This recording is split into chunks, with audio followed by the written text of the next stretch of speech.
Hey, everybody, welcome to Movies Worth Talking About, where we talk and talk and talk about movies. I'm John Carlos. I am joined today by. Arr! Wait, that's Eddie. I, Uh, I am beyond language.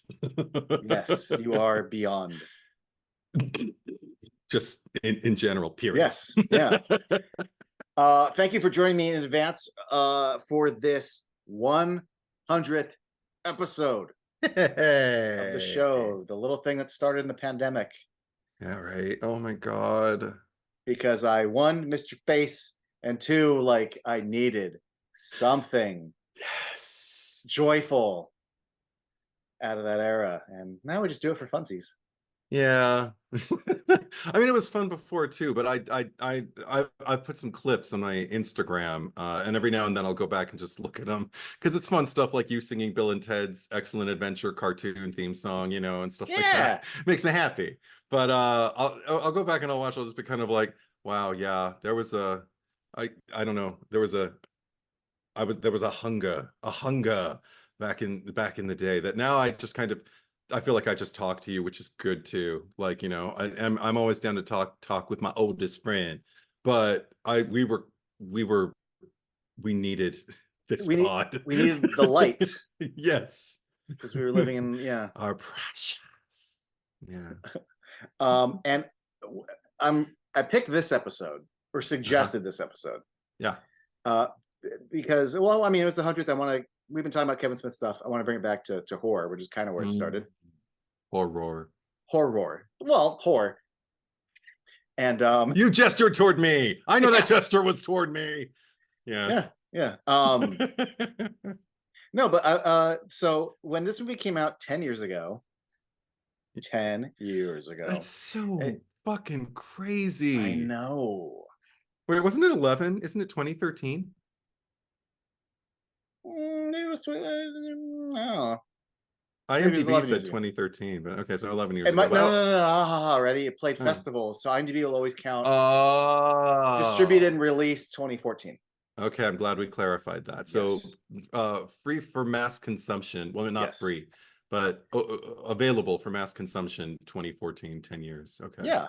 Gotcha. And this is the Super Yaki, specifically Mm-hmm. Oculus, I just have because Darth Vader. but 10 years of Oculus, they did a directed by Mike Flanagan Oculus shirt. So Right. yay, Super Yaki, because I love this. Yay! I don't know who made this Target. I don't know. Okay. The reason I've wanted, because I've been wanting to talk to you about this movie for 10 fucking years, because when it came out in theaters, Yeah. and I says, "Hey Eddie, did you see Oculus?" Oh. All you said, as I tried to engage in a real conversation, was, when that boy got out of the hospital, I just thought there was a really good gym in that hospital. Yeah. And then you went on to talk about 5 minutes about how hot Brenton Thwaites was. I mean, it can't be said enough. Sure. And then jump forward about, I don't know, 7, 8 more years. I brought it up again because I'm just like, hey, I want to, yeah, Oculus. And like just all over again, you just went, yeah, the movie with the asylum with the good gym. Yeah. And I was like, am I ever gonna fucking talk to you about this actual movie and not it just it Brenton was Thwaites' shoulders and arms and oh, just... Jesus Christ. It was that distracting. Okay, because Brenton Thwaites, now we have to get this out of the way. Yes, we Brenton do. Thwaites is not just and I didn't check to make sure that it was like age appropriate for me to be saying that then. I think it was though. I think he's I hope so. 21 in the script. So I Hmm. think he was at least 20 when he played this role. I hope I'm not creepy, but no, because I watch it. I mean, I watch him now in Titans, and I'm still just kind of like, he still got it. But no, I remember just he's the kind of hot where like he can wear multiple layers, and you still see like the curvature of his musculature. Like it's not real. And it's like, there is no way that you spent like the past, what has it been a decade? How old was he when he went? Was he 11? I forget. Is it 10 years? They It's said, 10 they years, said how many yeah. years? Yeah, okay. 10 years he's been in there. And I'm just like, where's the gym?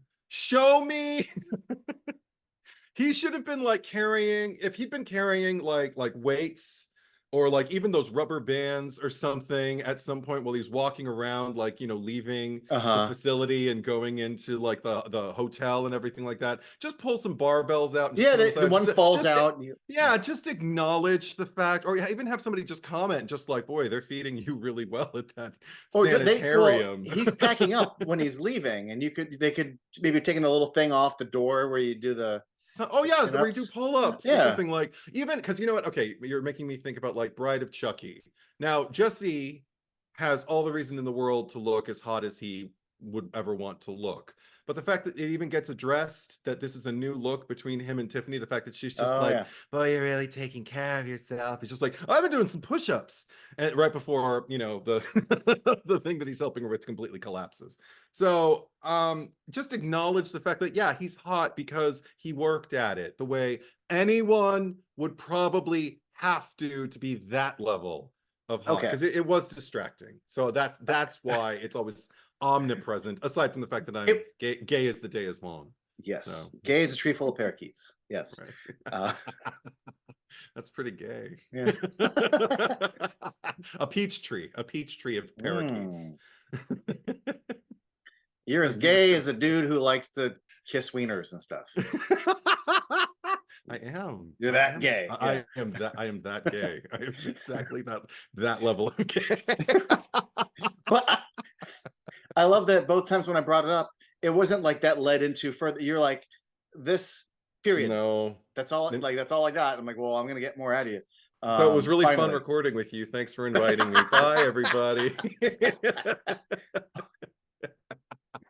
Okay. So here's the thing that I made it. So I've actually only ever seen this movie 3 times in 10 years.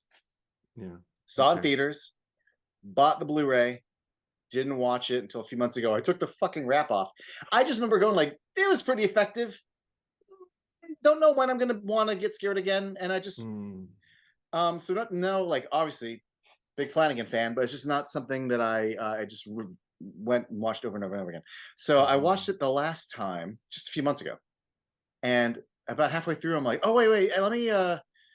He's not even wearing like tight jeans. Like I'm looking, I'm like, he's just wearing jeans, and I'm like, he's a t-shirt, and it's not like, what is that he talking about? It's not even like he's like bursting. Like how do you? He's just a boy and like jeans and a thing. I didn't see it, and then this last night when I watched it, there was one shot where it's when he goes up with the stool to break it, where I noticed like, oh, he's got like that muscle between the neck and the shoulder, and I went, oh. And then at one point you see a little bicep, and I went, oh, okay. I mean, I don't look at him and go, oh, where's the gym? But then I sort of went, oh yeah, I guess. But not like a bodybuilder. No, Just okay, like, you know, not a bodybuilder, but certainly not like yeah. like I would expect them to cast a waif in that You're right. role. Like No. someone who looks like, you know, he's been struggling. Granted, he shouldn't look like a junkie or something because he has been like housed within He this looks healthy. facility He's and meant everything. to, you know, he Well, that's another thing. Okay, this will lead us into, this is a good gateway into the discussion for me. Because the other thing that I was struck by, and the reason why I was kind of irked that I couldn't stop being attracted to him on a distracting level when I was watching it, was I thought he did really, really good work. I thought like everything in terms of his point of view and how settled he was, he communicated in a way that told me, of course you're talking this way, considering what you've been going through for like, you know, the last, and how you've been housed for like the last 10 years and everything like that.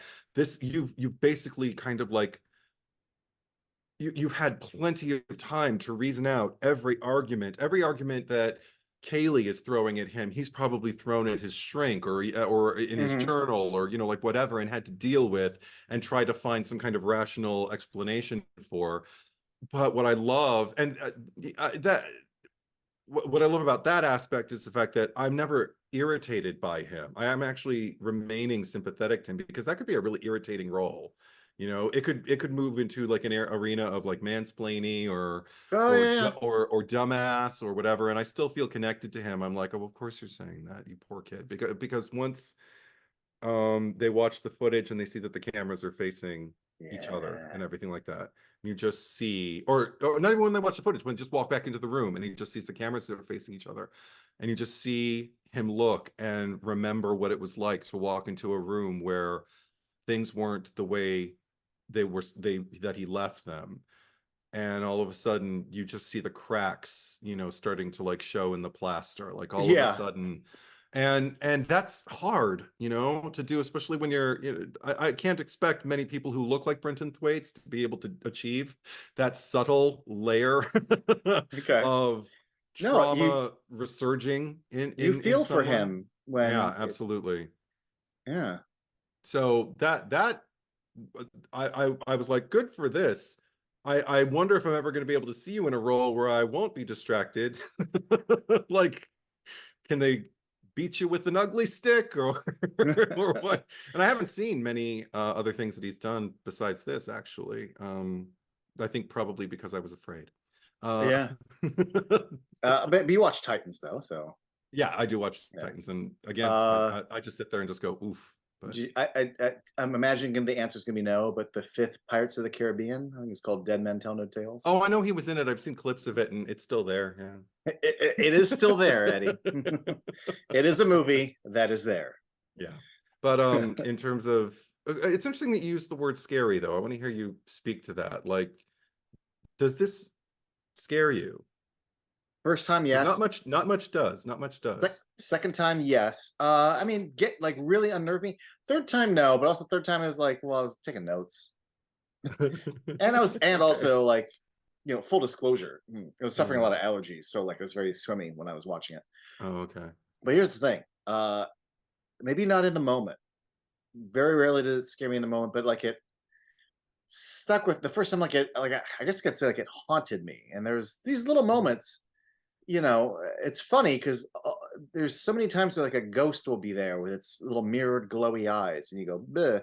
But it's every time someone bumps into like their mom or dad, that you're like, bah. Yeah. It's always a human person that really, gets the jump scare. Yeah. But there was the movie doesn't scare me so much as when it's fucking over, Eddie. Because I watched it like last month, Yeah. stupidly, like I started it at midnight, Why did you do that? and then as I'm getting ready to go to bed, I go to the bathroom, I go to the sink, brush my teeth. I've got the door open, and when I look in the mirror, like I just instantly, my eyeball just looks at in the reflection through the door down the hall, and I'm just waiting to see like smiling Katie Sackhoff, or Okay. yeah, or oh fuck, her name just left my brain. Um, and it's so reductive to call her Mike Flanagan's wife, but but she's the most recurring ghost. I think the name's Oh, Melora. okay. No, it's something Hispanic sounding. But Kate Siegel Kate kept Siegel. just I look in the mirror and just was terrified that like I'd see a ghost smiling behind me. So Interesting. the whole just walked to bed after. It was like, nah. And what's fun is here's what I like to call like the Mike Flanagan ghost usually isn't that scary. I mean, Mhm. they appear, but between this and Doctor Sleep and Hill House, you know, they very rarely jump out. They're usually just already there, and then we also don't cut away. They're like there, and you go, oh, it's straight fucking there, standing there with its white eyes. Yeah, my kitty's crying. Des, calm down. It's not as jarring. And Yeah. yet, when the movie's over, I do not want to see that at the end of my hall. No. It's interesting because this was my first time revisiting the movie post visiting many Mike Flanagan projects. And so I think this might have been my first experience watching anything he was at the helm of. It was for And me. Yeah. okay. If it was for you, then it was probably most definitely for me. But I I started kind of like seeing like, oh, there it is. You know, like the like little trends that run throughout, because like you mentioned Yes. the ghosts, and I immediately, when I saw, because I had kind of forgotten, I haven't seen this movie in many years. And I think I did watch it 2 or 3 times prior to this screening that I had. So I'm probably at about 4 screenings now, the one that I took notes with. But I saw the ghost, and it immediately made me think about Bly Manor, just the dude with the lights. And I maybe sometimes you never know if it's with the right person. Because I watched it with my friend Marnie, and we were both so ready to be scared. We were so poised, just sitting there like, "Ugh," and that when we saw, oh, it's something unnatural, and we just lost our shit. And not because it was, you know, outright scare or anything like that, but it was just because like it's a foreign thing that is weird, that is dreamlike, that is manifesting in this realm of consciousness as far as we know. And it doesn't belong there. And it's silent, you know, like it's that's the way, if you've ever had like your own supernatural experience, that's often the way they kind of happen. It's almost like you catch it and go, wait, Yeah. what? And then it's gone and life resumes, and you're like, It's what the fuck was that? And yeah, so I I've come in had, with that. I mean, I won't label them as supernatural things, but something that I can't fully explain, just put it that way. Yeah, there you go. And you're right. Unexplainable phenomena. It's always been like you said, kind of silent, huh? It's Yeah. never just Freddy going, No, no, no, no, no, I go, no. ah, you know, just yeah. But I But yeah, go ahead. if Go you're, ahead. if I don't know if you're gonna say that you necessarily like, I don't. The thing I've said this before, the thing I like about horror is that there's so many different, not only different subgenres, but also different kinds of horror movies about whether it's truly supposed to make you go, oh, I'm scared, or just tell a macabre story, or in certain cases, Mm, they can be like full blown dramas that just happen to feature ghosts or something. And mm, so, like, one of the things I've really grown to appreciate about, Mike Flanagan over his whole career is how much he puts character forward, and how it's mm, not necessarily about scaring you, but telling you a story that's about, tragedy or confronting your past, and through the prism mm, of a mm. horror story. So like when I Yeah. go to this, I go more on an emotional ride than I'm ever really scared, but I also do get kind of disturbed by the idea of a thing manipulating how you can't trust your own eyes. Yeah. And also, I mean, there's a lot to unpack, but we'll get into the idea of,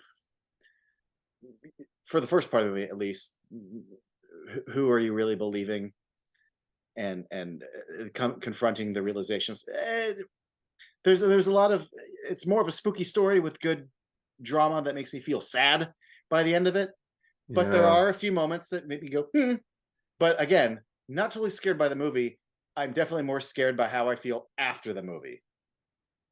When it comes How do to you scared, okay, and meaning like you're still on your, I you're still on guard, you still have yeah. a really readily alert, Well, ah, you know what the problem things is, are different. Eddie? It's Yeah. not just like we saw a horror movie and now I'm scared there's gonna be a ghost at the end of the hallway. Yeah. Everybody has fucking mirrors. So when you see a horror movie about mirrors, and then you go take a piss, you go wash your hands, you go brush your teeth.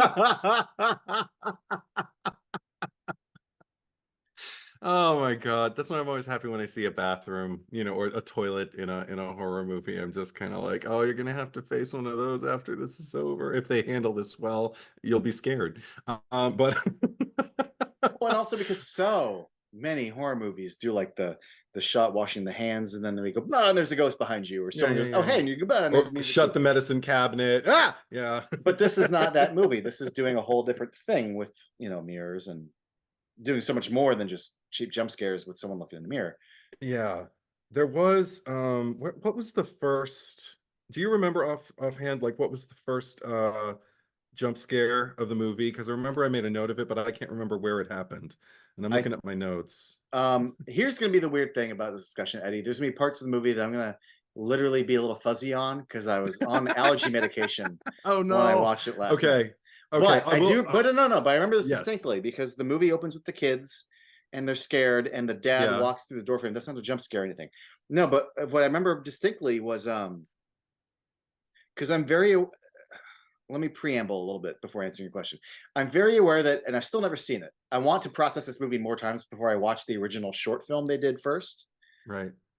but I know there was a short film and then they expanded the concept into this. But I think the main character in the short film is a dude, not a brother and sister. Mm. But this is a great example of how do you expand something without making it feel like filler. But anyway, I was thinking if there's any little tiny thing that made it feel like padding or felt tropey, Okay. is there's a scene where I think it's like really early on in the movie. Adult Kaylee gets up, I think she goes downstairs, sees like the ghost of her mom or something, and then she wakes up screaming. Oh yeah. And I'm Yeah. like, well, there's this is one of the few times that the horror movie just does like a horror movie thing. Like, oh, it's all a dream. This scare we gave you isn't real. Okay. It was a scare for scare's sake, and to show you that she's still not letting shit go. Got it. Right. And that she has plans, but I would say that, right? Her fake out ghost is the first like jump scary. I can't tell if this was before or after that because it's also Or early. I oh, just the wrote reflection of the dad tripping over something because it makes that loud boom. He's like oh walking yeah. around in a silent room and then he trips over something and makes a big thing. And I was like, oh shit. I mean, I had my earbuds in while I was watching it too because I was watching it off of my laptop.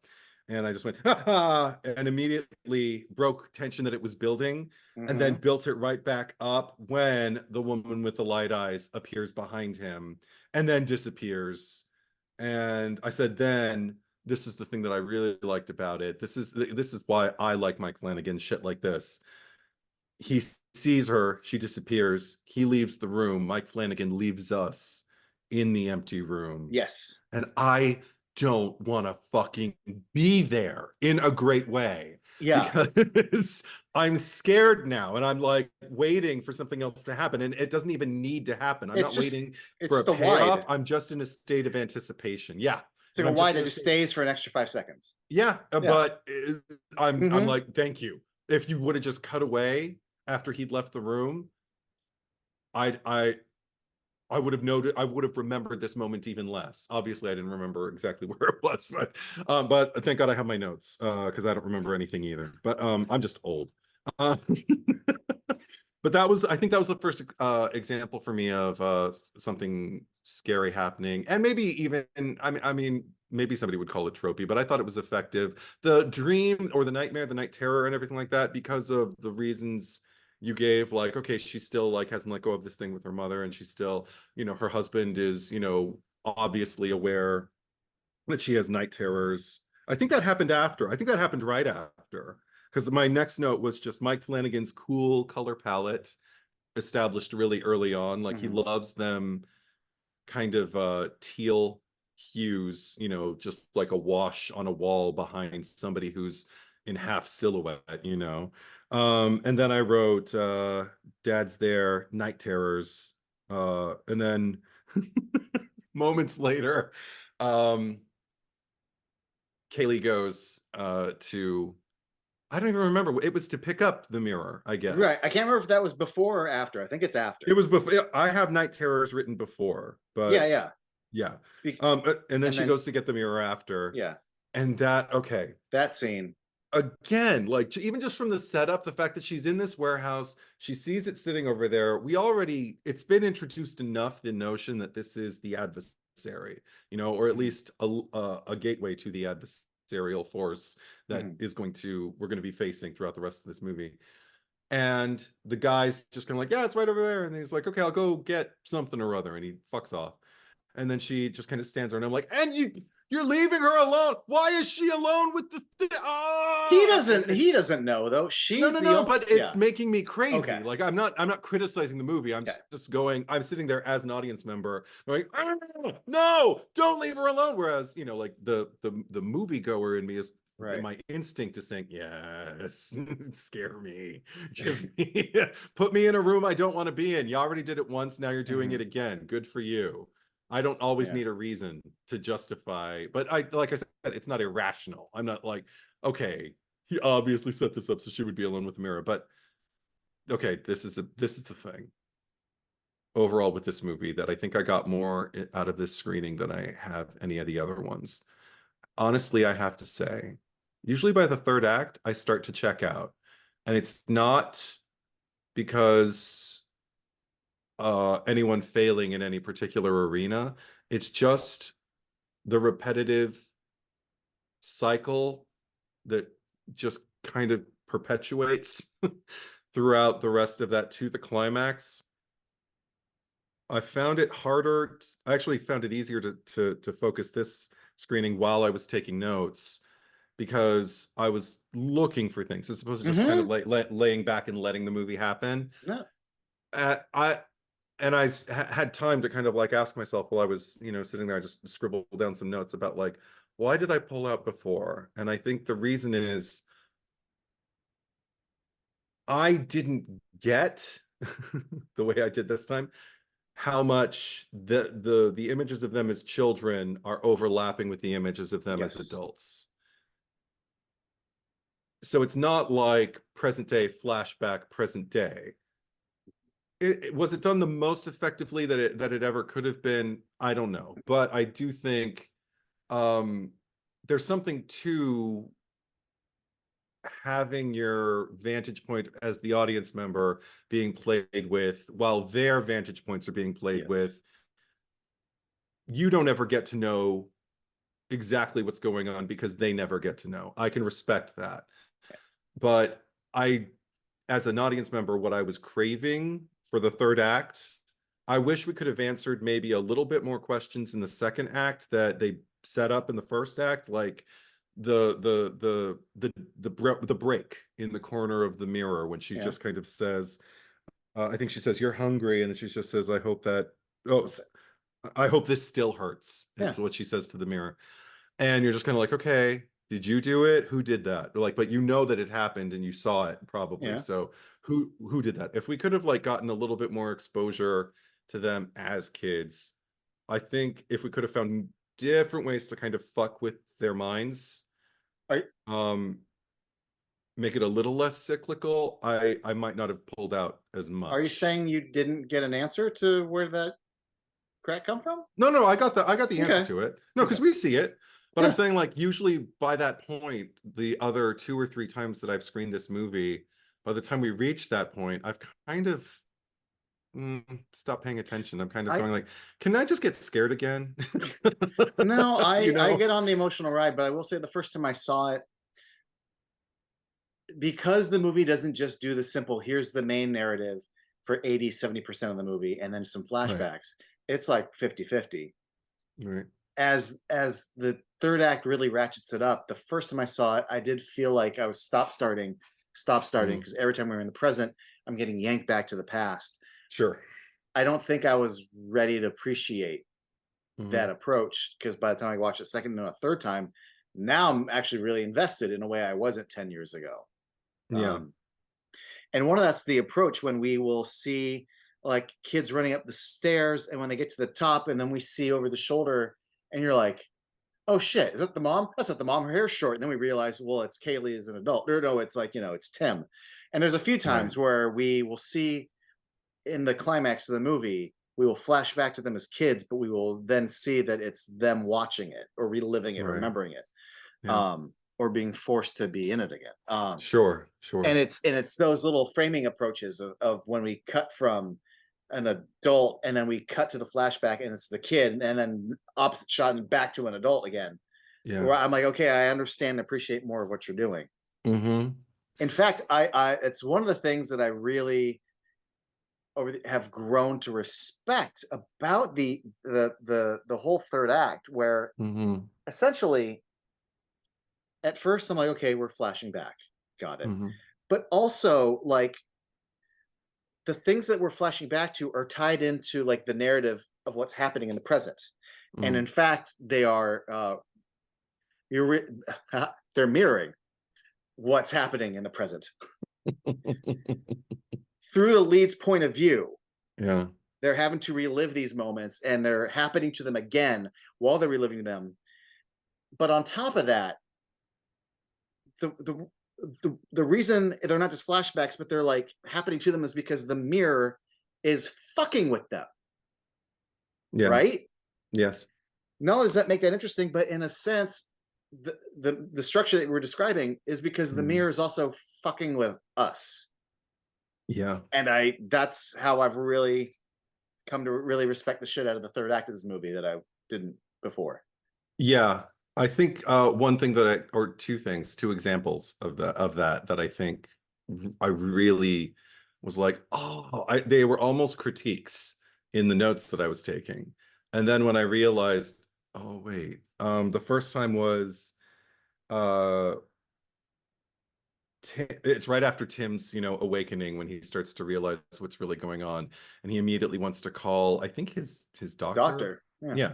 And Kaylee tells him to take or make calls outside of the radius, go outside. And then she takes a call without going outside of the radius. Right. And I was just kind of like, what is this hypocrisy? Like, I mean, and at first it felt just kind of like carelessness on her part, or maybe even a criticism of the writing, or maybe it's supposed to be funny. I didn't quite know what it was. And then something happened again, and it's right after something we'll delve into a little bit more, but let's just say the light bulb incident. Yeah. Where Kaylee says to him, because she's scared out of her mind, and she's just realized she had a little mirage going on, and she just kind of goes, maybe we should stay together, and then immediately leaves the room. Yeah. And I was like, okay, I was about to criticize for the sake, because I immediately thought about like her telling him, don't take calls unless you're outside, or make calls unless you're outside, and then took a call inside, and then she tells maybe we should stay together, and then immediately leaves. And I'm like, okay, that's intentional. This is not like poor writing or even meant to be humorous. They're wavering in between like realms of consciousness, not levels of reality, but realms of consciousness. Like, there are moments where we're going to catch them as they are moving from one realm of consciousness that might be reality as you or I connect to it, passing into the next realm, which is the mirror realm, where the mirror reigns supreme and can make anything manifest in front of you and make you believe you're a little girl again, or make you believe, that your parent is standing across from you, your dead parent. And can even like create a new scenario, or a memorable scenario that actually happened when you were a child. Like, all of these things is the mirror fucking with you. And that's when I just kind of really appreciated the filmmaking on a level that I never really acknowledged before. Because again, taking the notes and tracking it, noticing I took a note like that before, made me think like, I'm watching what it must be like to be around her. Yes. Because kind of like what I just described with the finale, we're applying to these Yeah. other scenes. The mirror isn't just fucking with them. The mirror is fucking with the narration of the movie. Yeah. It's putting us in their shoes. So when they're wandering around the house going, oh, well, I'm an adult, I'm here. Wait, now I'm in this room with my mom when I was a kid. I thought I was here. Now I'm here. That's also us going, wait, I thought I was watching Brenton Thwaites. Now I'm seeing the kid. Now I'm supposed to be in their shoes, being yanked around.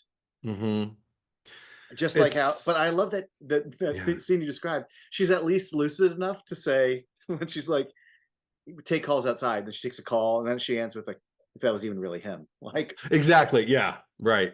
And that's one of my biggest not a problem, but like just struggles with this movie, is how prepared she is, but also knows that it's gonna fuck with her either way. So like, she's doomed, but I don't know, there's a lot of not contradiction, but for me, a bigger sense of fate and doom, because no matter what she's planned for, there's still, even whatever workaround she thinks she has, it's going to have its own workaround.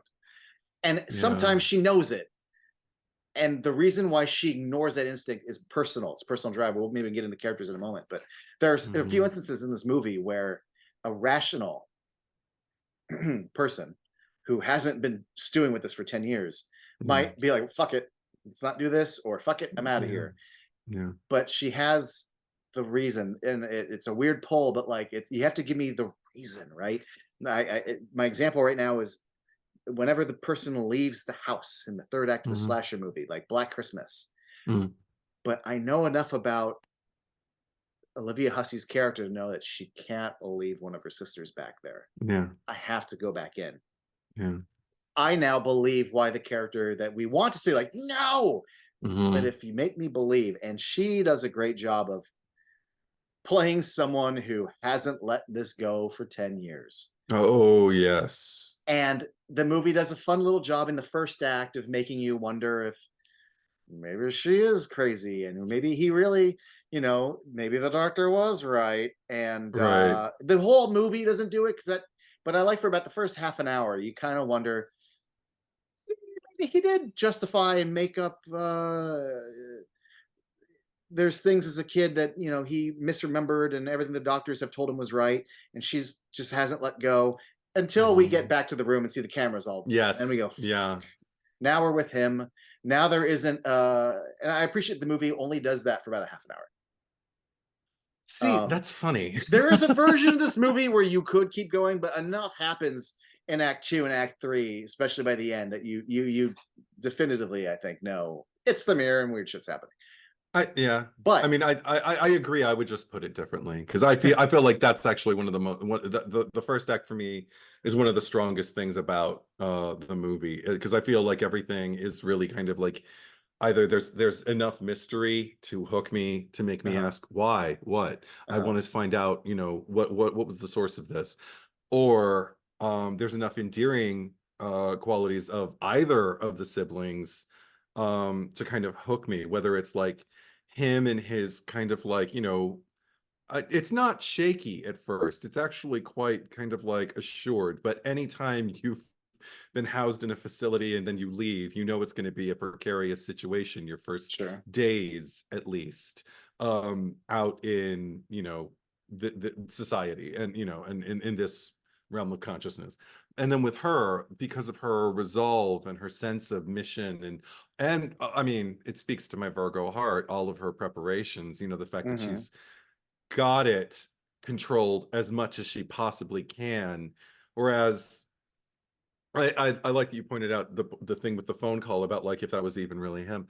I personally I I like that I can watch all of that and wonder like, would I do that? I feel like my natural inclinations say yes. But would it all be worth it? Like Right. how And what to if I get to a her, point? it Yeah, yeah, yeah, is. yeah. Yeah, No, go keep ahead. going. No, Oh, what if I get to a point where the mirror is telling me that I'm hydrating and I'm actually slowly dehydrating chained to a wall upstairs and I don't know right. it, Yes. like I mean, I would probably still want the reserve, like everything, you know, where Right. it needs But to be and everything like that. So at least there's a chance. At least but I you have a might fighting look at the chance. you might look at the footage on the monitor and it's just you like dumping out bottle after bottle and you're like, Oh my ah, God, that would fuck. break my heart. And you God, that see would break my yourself heart. drinking Yeah. empty bottles thinking you're hydrating. Um Oh, see, you're stressing me out. Oh my God, that's hell. so That's now I found a new hell for myself. Thank you, Oculus you're and welcome. Giancarlo's. Yeah.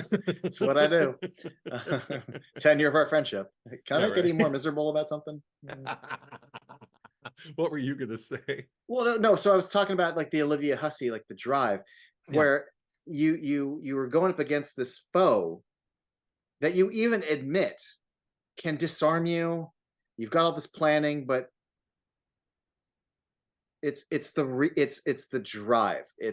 That's what's overriding the logic for her, which Yeah. is I spent this is for all the people who gave me dirty looks, who accused my father of being a murderer, about, and he Yeah. even says like if you want to clear our family's name, you can just do it for yourself and not for, but it's all up. So if you wanted to do logic police, we'll get out of here. It's like, no, no, you're not the person who spent the last 10 years doing all this bullshit. Mm. Who wants, it's not just about harming the mirror, it's about proof. It's about Yeah. shutting people up and giving evidence. It's about proving something. And that is going to get her to stay when you would leave. Yeah. And that's her. And it's funny because it's almost a movie heroine. It's almost, especially like in the first Mm. scene where she's in the shipping room. Yeah. If I saw the two mannequins, I looked in the mirror and there's fucking three. And then I look Jesus back for real Christ. and there's three. When she walks up to him, starts pulling those things off, I'm like, well, you're braver than I am. I would I'm fucking not touch that shit. but I mean, she But Yeah, go ahead. Go Here's the ahead. thing about her though, is Yeah. that the fact that I just said I wouldn't do that, I immediately go, oh, well, that makes her braver than me.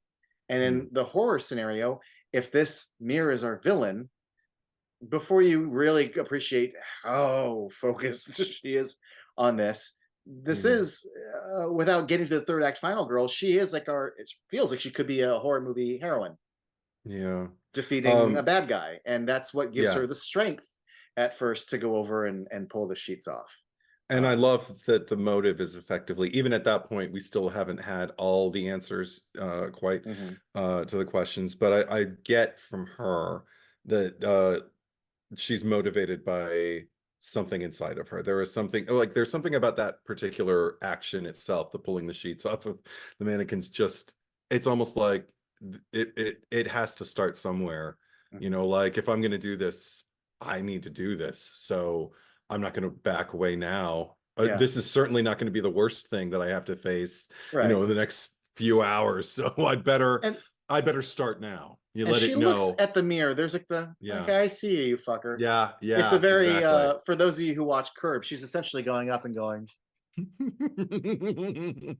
okay, okay, you know, Exactly. do do do do do, you know. I mean, there's also one thing that I really, this has been, I don't know if it's a trope in everything. I mean, Mike Flanagan does love to go back to the family, though, Yes. and And can I this chime in movie's for a certainly second? no exception. Go for it. But he also likes to do childhood family trauma Yes. and then adulthood revisiting Uh-huh. and dealing with how the trauma has now affected you and having to go back Hmm. to the Overlook, having to go back to like Hill House, like having to go back confront. Yeah, exactly. And but another thing that I think I kept getting echoes because I obviously hadn't seen this movie that I'm going to talk about. I'm not going to talk about. Anyway, Oculus came first, so I hadn't seen Hereditary yet. But while I was watching Oculus this particular time, Hereditary kept occurring to me just in terms of like finding horror where horror can exist, or maybe it's even terror, like not ooh, horror, but things that terrorize you in your life. You Mhm. don't have to reach far beyond your own kind of like familial tragedies and your own beyond growing pains, things that you can't just chalk up to life and attribute like to like, well, everybody goes through something like that, right. It's there's something about I always love seeing in horror movies children in peril. And one of the things that I love about the times that we do flashback um and get to see things that feel like they actually did happen, feel more like their exposition as here's what happened in this space, as opposed to the movie fucking with us. Mhm. Um there are continual moments where the adults in the house have no answers to the questions you're asking, and they're contradicting themselves, and that as a child can be disorienting when the source of the authority, you can easily see the contradictions that they're putting forth. You can see that they don't have a leg to stand on. They're just slowly kind of like unfurling in front of you. There is something so terrifying about that on a human level that I feel like Mike Flanagan uses really effectively for this movie. It doesn't feel grandiose or inaccessible. And yet it doesn't feel like so traumatic and real that it's grating Right. Or necessarily, some, I mean, I like depressing A24 movies, but not another depressing A24 movie. I mean, I think the end is probably the most depressing, and I mean literally like the It's last a, few moments. yes, it's a big fucking bummer, Yes. but But I always go, oh, but that's what makes this, I always say this about a lot of things. It's a tragedy. It's a classic, yeah, like, tragedy tales have been around for like centuries, and I love every once yeah, in a while in a movie truly feels tragic and not just right. like a bummer. But yeah. It's a bit of a bummer. But when it can fire on multiple cylinders, But though, when you can watch the child watching their parent, kind of like unravel and watching them just question, is but mom or dad, but and also fit. When you mentioned the ending, yeah, you're talking about a movie about a haunted mirror. Little boy gets arrested for kill. Like it's we're supposed to. This poor kid is, yeah. I don't know, it's cyclical, but it's a reflection of his past all over again. Yeah. It couldn't end any other way. Like it's for a I movie don't about a mirror. there's also It something has to be reflective. inherently well, also there's something inherently heartbreaking to me about watching a child wield a gun, particularly at their parent, and Yeah. particularly out of fear or survival. Like it's one thing if they're being a dick, you know, they just know how to handle a firearm and they're just, fucking around. That's terrifying and Right. on a different level. But knowing Tim the way we do, watching him be predominantly, just a scared little boy, like the more aggressively and demonstrably strong of the two of them was Kaylee while they were growing up, because she was the oldest. It's not always the way the dynamic works, but it can often be. He was the one who got to be scared and who she got to, Mhm. go off and or even make the plan, like, I'll handle this, you just run, kind of Yes. thing. She was the one in charge, so there was something about like watching him kind of like move into a position of power over the the male role model of his, young life, while he's pointing a gun at him. I mean, and I recently revisited Strangers Prey at Night. Yay. And yeah, and I had fun with it. It's a fun flick. I don't Fuck think yeah, it's it is. perfect. I don't think No. it's perfect though. But one of the things that really bugged me about that movie, and we won't go on, on and on about it, but was the son in that does the exact same thing. He wields a gun, not at his father, but at his oppressor. And that guy had a good, I think he was 18, so he had what, like a good 8 years on this kid. And he was hesitating to shoot his aggressor after both of his parents had died and while his sister was still actively being stabbed by this oppressor. And he hesitated after he rescued his sister or got her away. And I was sitting there watching this movie going, you fucking moron. And, and one of the things that I kind of hoped for, that I think might have made that role resonate more, is if they had made him throughout the entire movie, don't make him 18 years old, make him 12 or 13. Sure. And that way, everything that he does, watching his father like impaled in a car, having to point a gun at somebody who's stabbing his family, but he still can't quite pull the trigger, I would be much more sympathetic to Right. a kid, as I am now, as With evinced this with this 11-year movie. old, Yeah, little Timmy. I'm just like this especially in the last poor. moment when like Oh, it seems like, the dad breaks free of the grip yeah, just enough to terrible. do it himself. I Yeah. know. And then he just has to witness it and then be blamed for it. And the fact that it happens all over again. Okay, that was one thing that did piss me off. But I mean, again, I was kind of tired by the time I got to the end of the movie. So it's just like Bad the track record at the end of the movie. just the fact that with this movie, yeah. But the fact that like Tim, granted, he didn't set all this up. He's not wired the same way that Kaylee is. And it's not like Kaylee did everything perfect either. But the fact that like he ran over where there is a computer screen that is readily like playing, exactly what is going on like before him, but he doesn't even pause when he knows he has to like break the mirror to look down at the screen to ask the question, is what I'm seeing here what's on the screen? Because what's been in suggested by this movie is that if you want to know if what you're seeing is real, put a camera or a camera phone, like up on it, and that'll tell you, because I guess the camera don't lie, But even that'll then, tell that's you. not true though, I because we okay, see he's in the yeah, room and she's set up the cameras and we see her, and then on the monitor, yeah, she's completely different. So later in the movie, we established that the mirror can fuck with your reality enough to let you not see what's damn, truly on the monitor. Then why is she relying? Okay, because she's That's my, disoriented. Because yeah, she's disoriented and she's thinking, not thinking clear. God, that's so frustrating. right. See, I The, can respect the filmmaking and I can applaud, the engineering of it all. Like it's not a poorly made film at all, but it gets on my nerves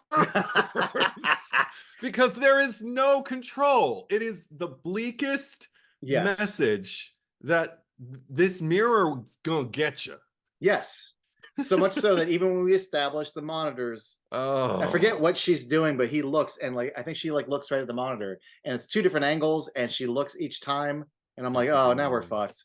We're so Okay, fucked. I I mean, can't remember that here's the moment. thing I figure: when it's over, the objective person who comes in and gets the data will see what's really happening. But when Yeah. Tim in the moment is looking at those Okay. monitors, he doesn't get to trust his own eyes. Especially because he's in the radius of the thing. Like if Yeah. you're in the same room with it, you probably can't judge anything. And even if you're in the next room, I wouldn't, put it past the mirror to fuck with you. Okay, then I have a question for you. Yeah. If you don't mind. I don't even know if you have an answer, but because I thought about this earlier today. This movie is a thinker. Like it can be a head scratcher if you want it to be. If you want it to be. Um, Yeah.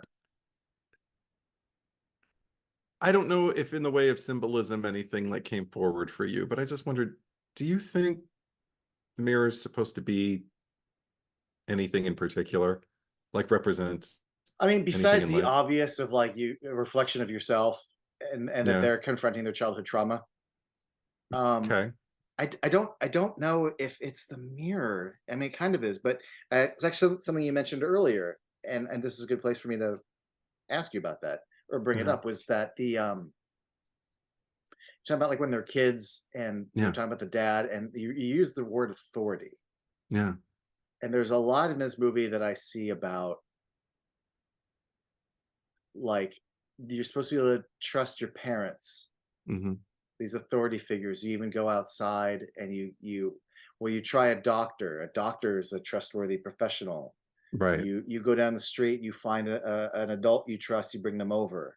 Yeah.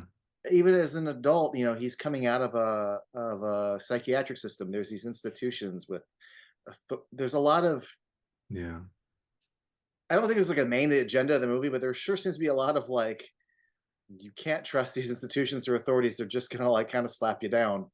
Mm. Um, both in childhood and like in adulthood with this guy spent 10 years thinking he's all fixed and has the answers and he's good to go, and turns out this mirror is like the fuck you are.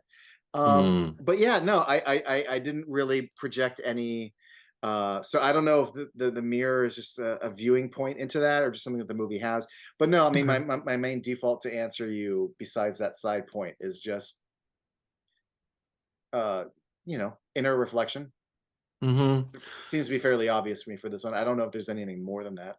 There's also something to be said. I think it's significant about mirrors, and I think about this often when I think about horror movies. It's a pretty common motif of just a mirror being an exact replica and a complete distortion at the same time. I was just about to say a distortion Yeah, too, like the because same but different.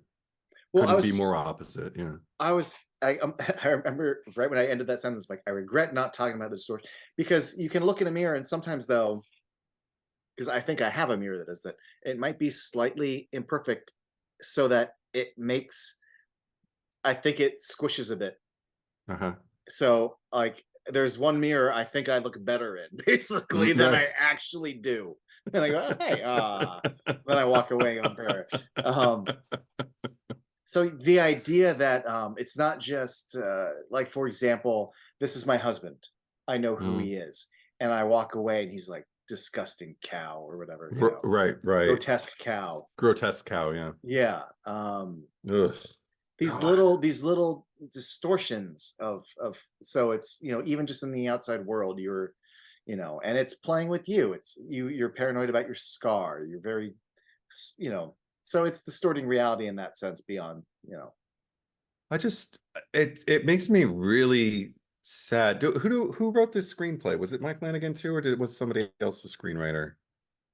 Mike Flanagan screenplay based on a short screenplay of his, but Jeff Howard and also Jeff Howard, I guess, co-wrote this screenplay. Jeff Seidman is credited as the origin material, the short screenplay, I guess he collaborated on with Mike Flanagan. Mike Flanagan had a hand in both. So anyway, these three guys who put this whole idea together, it just makes me sad to think that they essentially wrote a movie or two movies about the dismantling of a family, the inevitable dismantling of a family, because that's what's happened to every family that this mirror has been housed with prior to the incidents of this movie. So it's inescapable. Yes. So that maybe that's why I'm wondering, what is the mirror? Like, what do we let in that'll tear us apart no matter what? You know, like I feel like I'm looking maybe for a sliver of a message of possibly maybe hope. Again, that first third before we reveal that it really is the mirror. You know, this idea that, you know, Dad was kind of elusive towards the end there. Like, right, maybe he was just a cheat, and that person you saw in the room wasn't a ghost or a mystery lady. It was a real human mystery lady. yeah, right. You know, maybe this, you know, mom maybe did get really sick and we're remembering things badly. That, so you're right, this was inevitable because this could be an actual dissolution of this family because of real seated human tangible problems and not a mirror. And by then, again, this is only a fun what if for the first third of the movie, and then it goes, haha, just kidding. You know, we're not gonna fuck with you for this long. There was something about I just wrote down causation versus correlation, and that stuck with me just in terms of like what when Timmy's, I keep calling him Timmy, when Tim is telling Kaylee like what she's attributing to causation, like this happened because this is really attributed to correlate, should really be attributed to correlation because coincidence, because shit happens. And you could argue with Tim or join with Tim in that, like, sure, you found all these cases if you fit your thing. How many other like 70 cases don't? Right. And you're only focusing on these like 15 cases, you know. That's why I'm always like, I mean, I said supernatural in this pod, but usually I prefer like unexplainable phenomena, like, you know, that kind of terminology to attribute to it, because I don't want to pretend that I have the answer. I remember once I was talking to a friend who said he didn't believe in ghosts and said it's not out of skepticism or anything like that. Like, I don't believe, but I'm not right. He says, I just think it makes far more sense, like, for somebody to be hallucinating because, you know, there's something with the wiring in their brain, or somebody having like a bad acid flashback, or somebody having, you know, like, he says, I'm always going to go to the medical before I'm going to go to the supernatural. But that's just me. I don't think I'm any more right than anybody else. That's just the way I perceive things. And I always admired that. That sounds nice. Yeah, right. It must be nice not to just to be afraid of like what you're going to hear at the doctor's office. No, this isn't going to answer the question you had earlier, but I do want to throw this out there, that this is just something I bring to the movie. But another little thing that I've always, again, not scared, but always just gets under my skin a little bit about this movie is that the way I have always kind of grown up as a child is I used to always play with the ideas, and there's actually a mirror behind me. I'm going to look in it right now. The idea that there is, and I didn't know the word multiverse at the time, but the idea of another world that I used to refer to as the mirror world. And the mirror world was real. And the only way we see it is by looking at a mirror. And in that world, everything's just the inversion. And it's totally normal for everyone there. And the tragedy of the mirror world is that, like, the room, the house, the street, we made it. They did it. They get to enjoy it. But everything they do is at the whim of us. And eventually the movie Us kind of played into the idea of the tethered, where there's people who have no control. They are tethered. And that's how I always, and so that's one of the things I really like about Us, is that's how I viewed the mirror version of me, the mirror version of anyone, is that they Oh. are a fully functioning, breathing person, but they don't have any control. They are a puppet.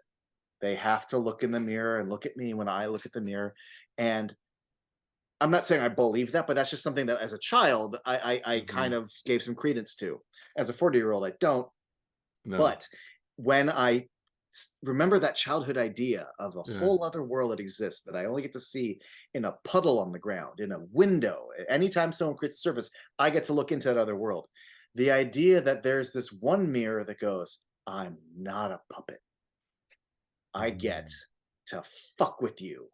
Like I think of that, the 8-year-old in me goes, that's a mirror who's not playing by mirror world rules. It gets to be its own thing. That's interesting. That's fucked up. That's interesting. It is interesting. You're making me think about, because number one, you're making me think about like Evil Abed from the Darkest Timeline, but you're that's the Community reference for people who didn't get it. But also you're making me remember when I was a kid and I'd read like Alice Through the Looking Glass, and the prospect of it terrified me, and then the book kind of let me off the hook. Okay. Because our childhood imaginations are always going to be so much darker than what anybody else is going to like offer to us that's kid friendly.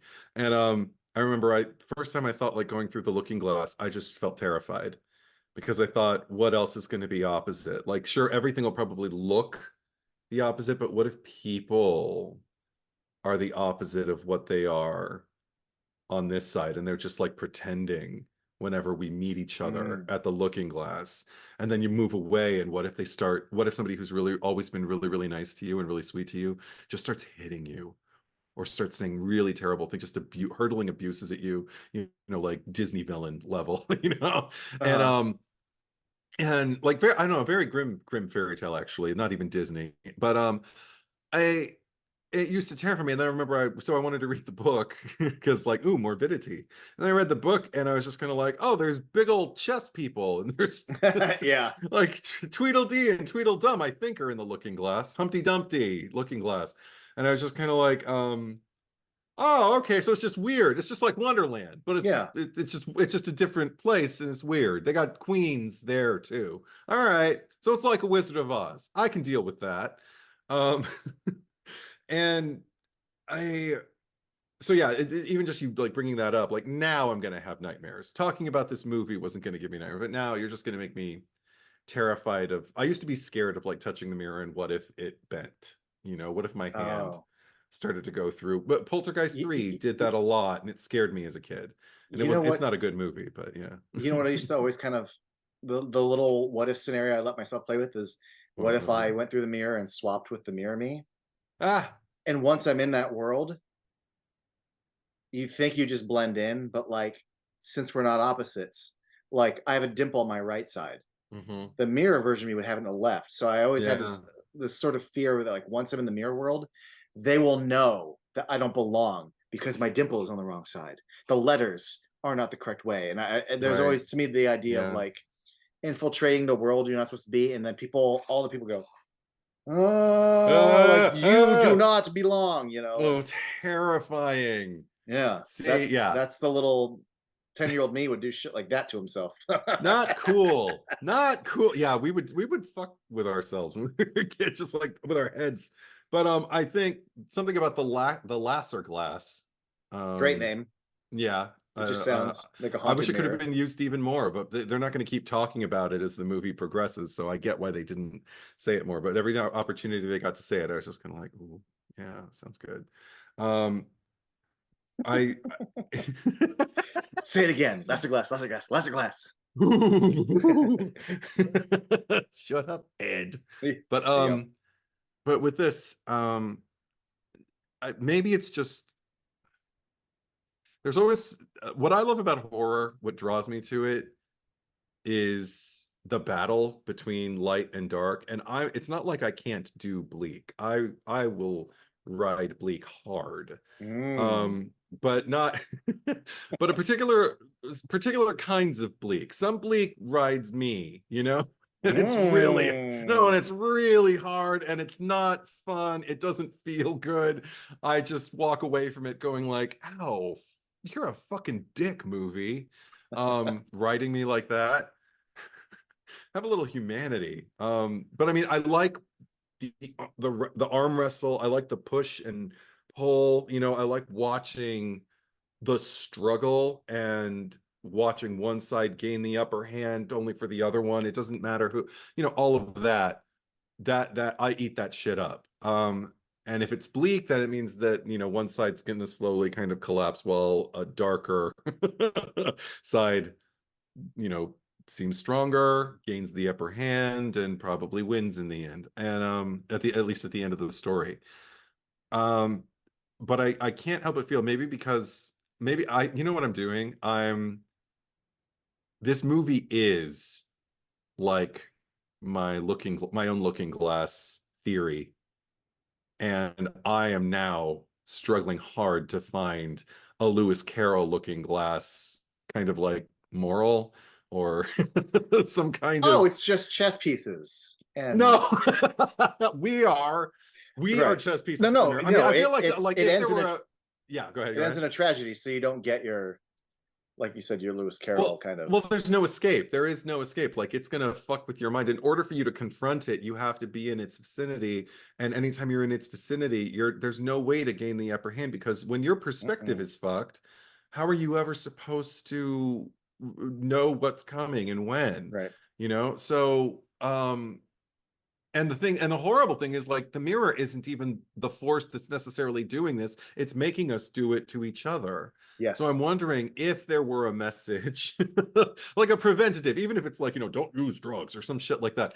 The one that this would be like, be careful what you invite, I guess, into your home. Like people could be inviting this giant, you know, bougie mirror. Maybe it's sin. Maybe it's vanity, like inviting a giant bougie mirror into your home so you can gaze at yourself. Like feels like a very Puritan moral. But, you know, who's going to want a mirror like that? People with money, you know, and people with status. And what all they're doing by kind of like aggrandizing themselves and creating like some form where they can see all of themselves at the same time. They're inviting something that can ultimately turn them against the ones they love and the ones they love against them without them ever even realizing that they're destroying each other. Maybe that's so maybe it's just If you're reaching for a moral, you think. I think I am. I think I'm really I mean, I'm trying to find like even beyond, because your moral seems to be anchored to just the mirror, and I'm wondering if the moral has to do with if there drugs. is a moral between no, but between the brother and the sister, Hmm. because they've both been through a traumatic Yeah. experience as a child. Yeah. But as we find them as adults, there is a divide, a disconnect from how they have coped or not coped with it. One went to 10 years of psychiatric Yeah. treatment, the other has internalized it all and let it fester into revenge. Not even revenge, but Yeah. clearing the name, but of a purpose. And I mean, here, I don't know. I don't know. I'm just sort of talking out loud, trying to see if there is a moral to be found here. I think I have one. Okay. And it all comes from like what, you know, you can always ask, is there a fatal flaw? And if there is, what is it? The fatal flaw, because Tim was largely just kind of like had things done to him. Like he, you know, things just happened to him and then Yeah, things he got happened to ogled by you. Yeah. I know. Hey, never had any complaints, but no, it's anyway, that's disgusting. Anyway, but that's I don't even know what that means. But anyway, no. Tim as a child had like horrible things happen to him and then had more things happen to him as he moved into adulthood to help him try and make some sense out of it and help him cope. So he could function in this realm of consciousness, the one that you and I are, Yeah. you know, accepting as reality right now. Um, that's not what Kaylee did. And I'm not saying she was wrong, but if she had a fatal flaw, you already brought it up, like what's motivating her about like, this is for everyone who ever, you know, looked at me, whoever pointed at me, everybody who ever called my father, anything like that. Maybe it's about just letting that shit go. It's one of my points. Thank you. Yeah. It's one of my Because again, you don't have to forgive, or you can, but it's your business. The way I conduct my life is like, even if I'm going to forgive someone, do I need to invite them in and like have an exchange and say, I forgive you? No. Go live your life. I'm not going to make it weird. If life thinks we need to be thrown together, life will throw us back together. I don't need to seek people out to like, make amends or anything like that, especially if I'm not the only one who fucked up. So glad you're talking about this. So glad you're talking about this. Oh, good. But I can look at my part and I can, kind of do everything that Tim was given with like journaling and with examining and trying to look at things through multiple angles, maybe not necessarily to explain it away, but just to try and gain some kind of perspective. So I no longer feel like a victim, and I no longer feel like someone who was put upon and, like I'm the innocent party here. No, I was just a person who was in a situation and A, B, and C, and D happened. And you know what? That's fucked up. Trying to make someone pay for it might only lead to destruction and to further poisoning the well of the family that I have left, the people that I could still turn to. I'm glad you got and to include that. in my life. So yeah. Because so much of what you're saying just now was about Tim for a big chunk of that. But I'm like, no, but it's all about Kaylee. Right. And because I love that you said you don't have to forgive. I quote Grosse Point Blank when the ending little voiceover monologue about some people say forgive and forget. I say forget about forgiving and just accept. Yeah. And then the full line, because they're leaving town, it goes forget about forgiving and just accept and get the hell out of town. Kaylee really should have even that last part, just get the fuck out of the house and just because I don't know if it's the moral of the story. I guess it could be, but what? Forget the. I mean, I will come back to it about the divide that they're on. Right. One of the things, the tragedy of this, is that so much of this, all of it, could have been avoided. Like part of me like when they first. When she's explaining the first contingency, the second contingency, and he goes, why don't we just fucking destroy the thing? Yeah. Even before, he takes the thing and, she explains like, oh, you don't remember, do you? Like it finds a way to disarm you.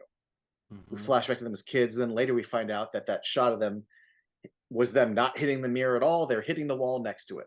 And then it disarms him. It puts the stool down. Prior to that, though, because he didn't know about the anchor yet, but hypothetically, if he did already know about the anchor, couldn't we just go and smash this and not draw this whole thing out? And I'll have more to say on that idea, but forget even about just going there, destroying it, moving on. Because that is one thing you could do. If you really want, forget the cameras, forget trying to prove anything. Yeah. Smash the fucking thing before you've been there for so much time that its control and its radius gets wider. Right. Dude, minute 1, anchor, boom, done. We're out of here. And there's already a version of that that's not applicable. But let's say that was the intent. It's the intent is proof. The intent is clearing the name. All this baggage you're bringing to it. If you had found a way, as the Weezer song says, to let it go, the damage in your heart, like there's a healthier way to where you don't even have to fucking do this. If you think, and after all your research, because right now she's going off of gut instinct from childhood. We got a mirror. My dad was staring at it. My mom was staring at it. I saw weird shit, but they never were manipulated. But they saw their parents doing weird shit. It's because of that she then investigates. So after all this investigation, if you really start to believe, after all these instances that the mirror is bad, God, I wish you could have gone to therapy or had the right person to talk to, because what if you just didn't fucking destroy it?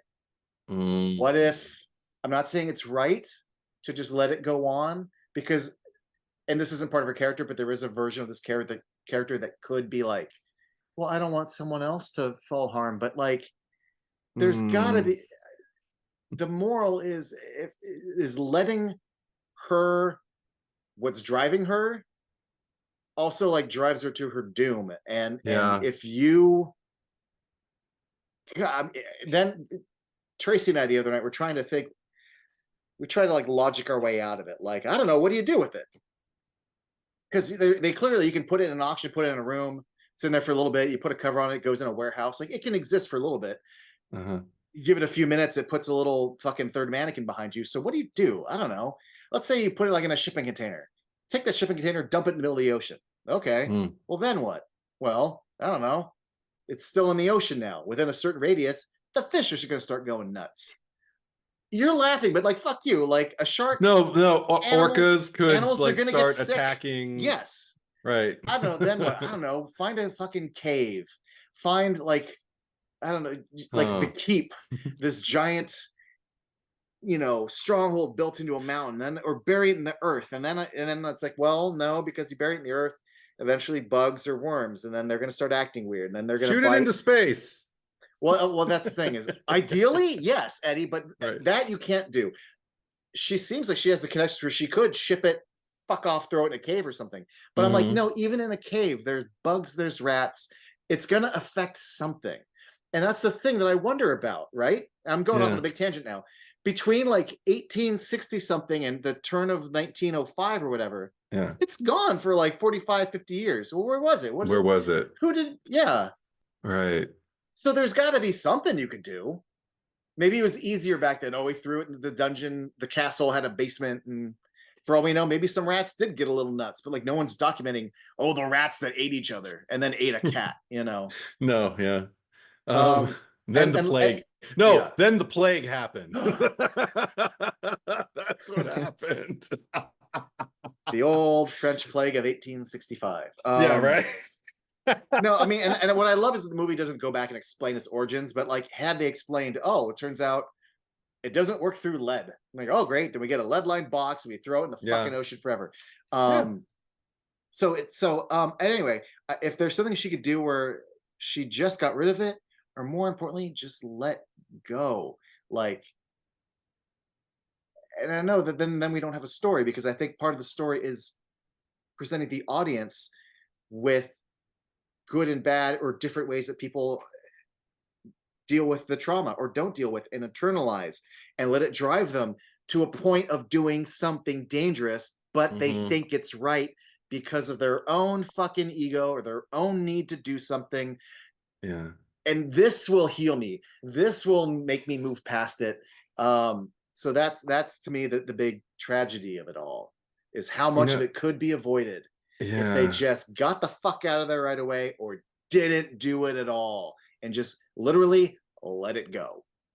Let it go. This is Both metaphorically right. and physically. Let it the Yeah. fuck go. 100%. Also, the thing is, like, you're making me realize again, I think that's one of the things that I love so much about the setup here, because my little horror fan heart sees the determination to kind of expose the truth and even kind of give Tim back himself. Like the way she looks at him when Mm, he's explaining everything away, and she just says, my God, what did they do to you in there? And yeah. I'm just like, oh my God.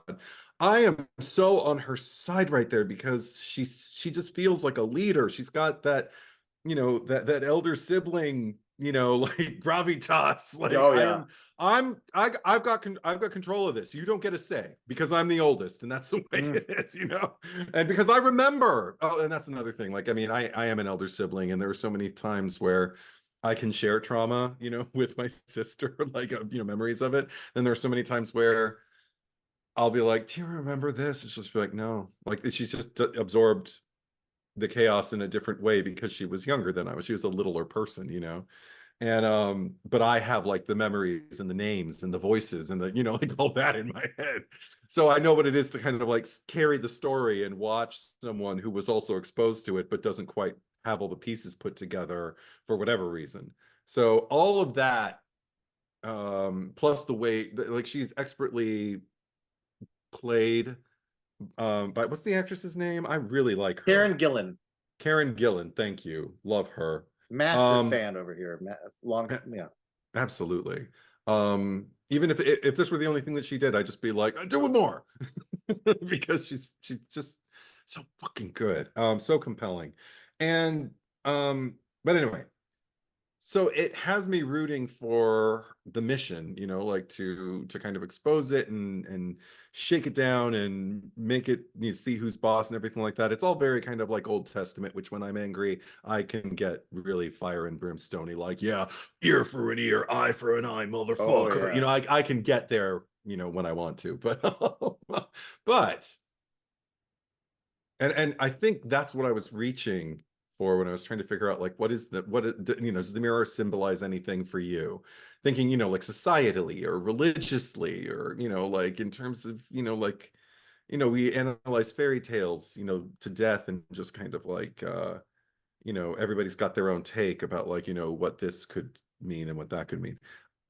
While you were talking, it occurred to me for the first time ever, doesn't matter what it represents in terms of, you know, like a literary sense. What matters is it is, if you look at it as life, it is trouble. You know, it is a toxic presence in your life.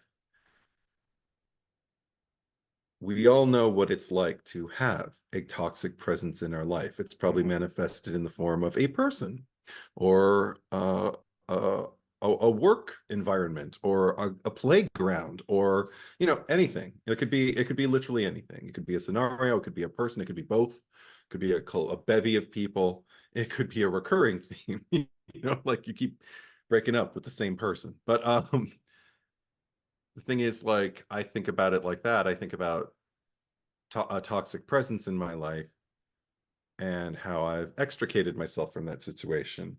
Now, some 10 years later, after I've suffered whatever kind of trauma this toxic presence has inflicted on myself, and in this scenario, my family, why am I inviting it over? Why am I getting in the house with it? Because I'm going to show it, because I'm going to beat it, because I'm going to, you know, this is for all no, no, honey. That's not. I feel Well, like again, that's Batman should be like over her shoulder going like, you think it'll kill your yeah. hunger for vengeance, but really it'll just dig a hole that'll never be able to Well, be filled. You know, like what you're that kind describing, of one, yes, but two, what you're describing is what makes this a tragedy. Yeah, And 100%. also, what you're describing, at least when you were first describing the idea of something tragic happening to you and then 10 years later confronting it, I imagine you describing it as an adult.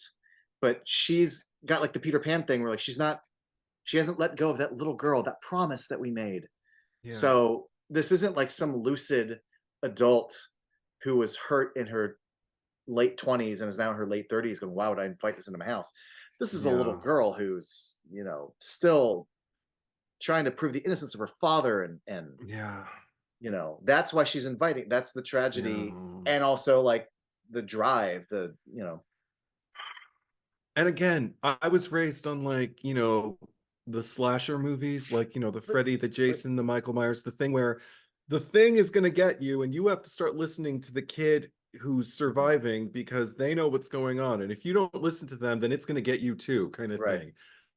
This movie totally took advantage of that in me as a moviegoer, because of course I'm going to be on her side, you know, because it's right, like, yeah, you got to fight the evil, you got to right. face it, you got And to why would light of you, day. why would you invite it? It's like, well, yeah, but she thinks she's outsmarted it. She's Yeah. got the camera, she's got the yanker, she's got the food, she's got the pet, the fucking plants, like and Mm-hmm. I've been planning this for a long time. I got my Yeah. boyfriend calling me, my fiance calling me every like. But that's the thing about trauma. It is, oh, this is why I love her too. Because again, when she looks at her brother and she's like, what did they do to you in that place? Like, I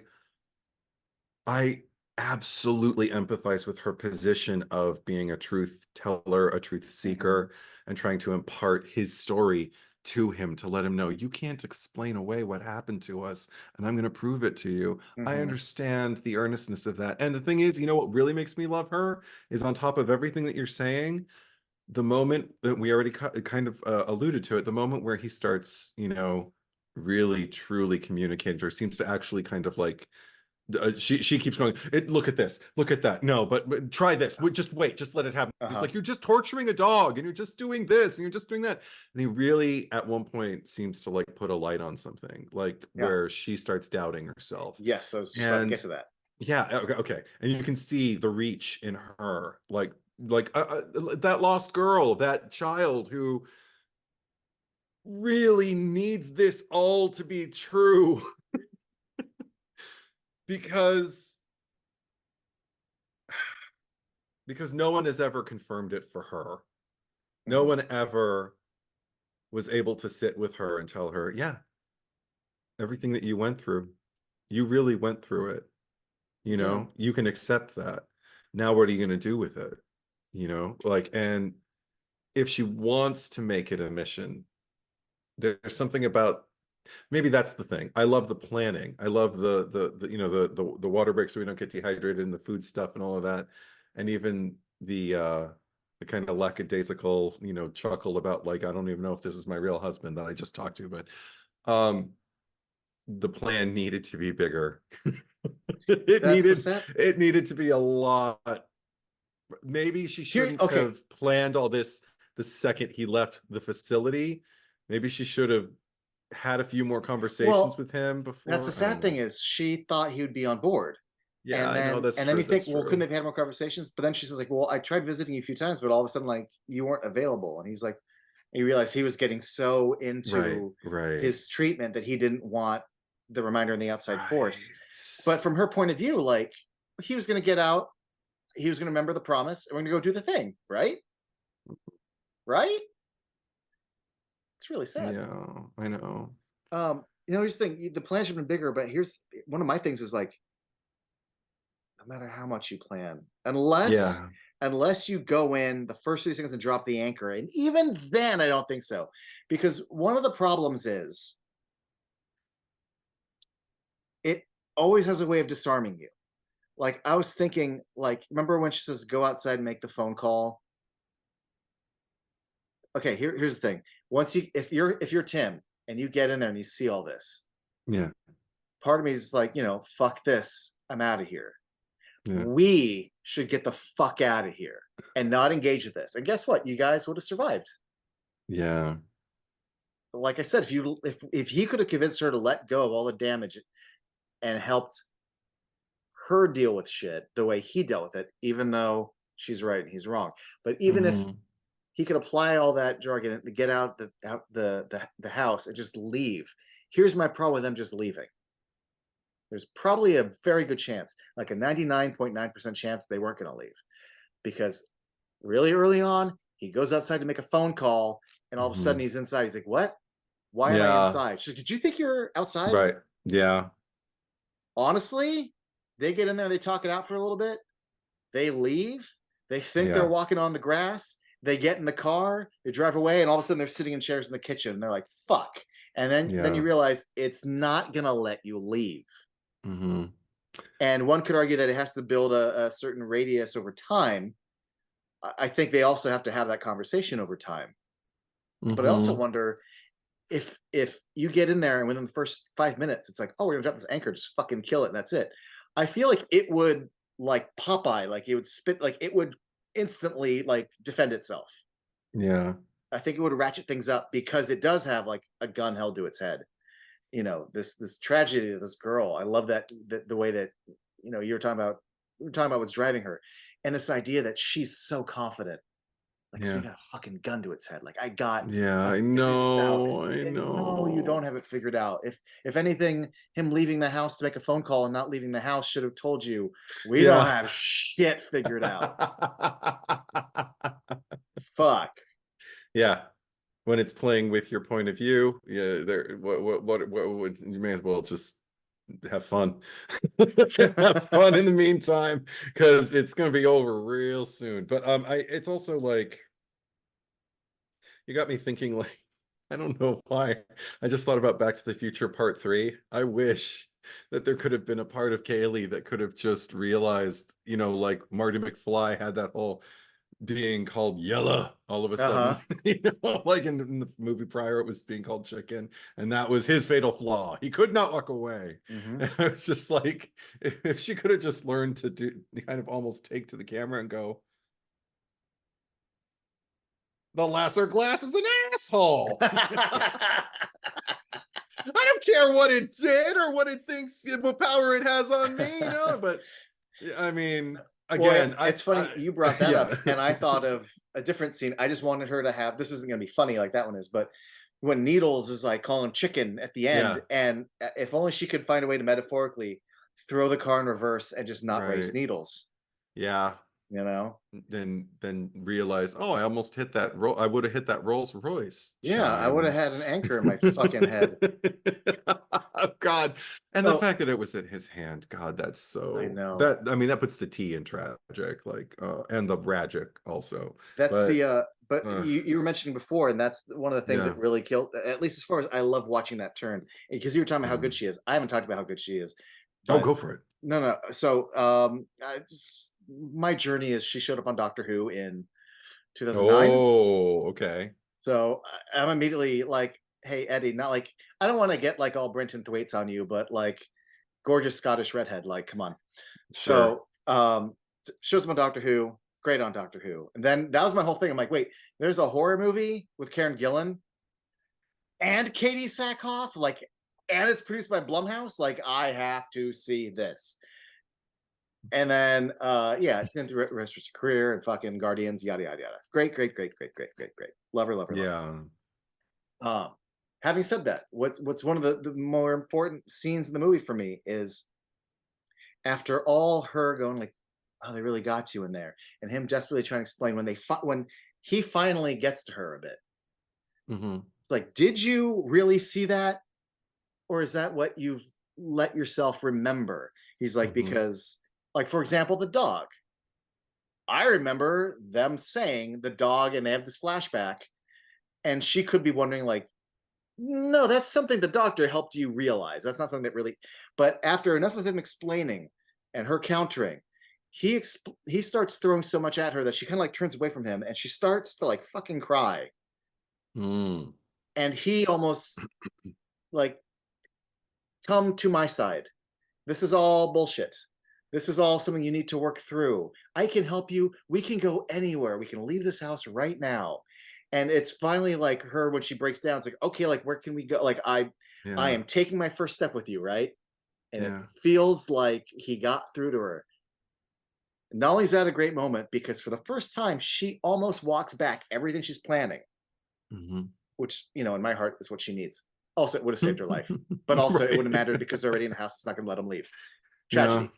So not only is that moment great, because I think the story needs her to almost turn away from it all, but when she goes into the office and sees it, and then he sees the cameras, this fucking and it's you could write this on paper, it doesn't matter, it needs to be performed.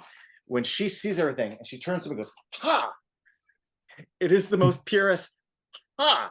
Fuck you. I'm not crazy. Like, I could go back and rewatch that. Ha! Like it's perfect. And it's not played for comedy. It's played for truth. But it's one of those things, like, as an actor, you watch enough times and I start to just delight in the choices. 100%. Oh, she's so fucking good. I love that moment so much. I know. Oh, and hold on. I did look up Brenton Thwaites, and he was born in '89, so he was in his early 20s when he made this movie, and I was in my early 30s, so I'm not that creepy. He's 24 when it came out, and hypothetically, if it's playing festivals in 2023, and even if it filmed a year before, he'd been 22 at the earliest when he made it. Okay. So, okay, I'm not that creepy. No, and also that was 10 years ago for you, so it's even. Yeah.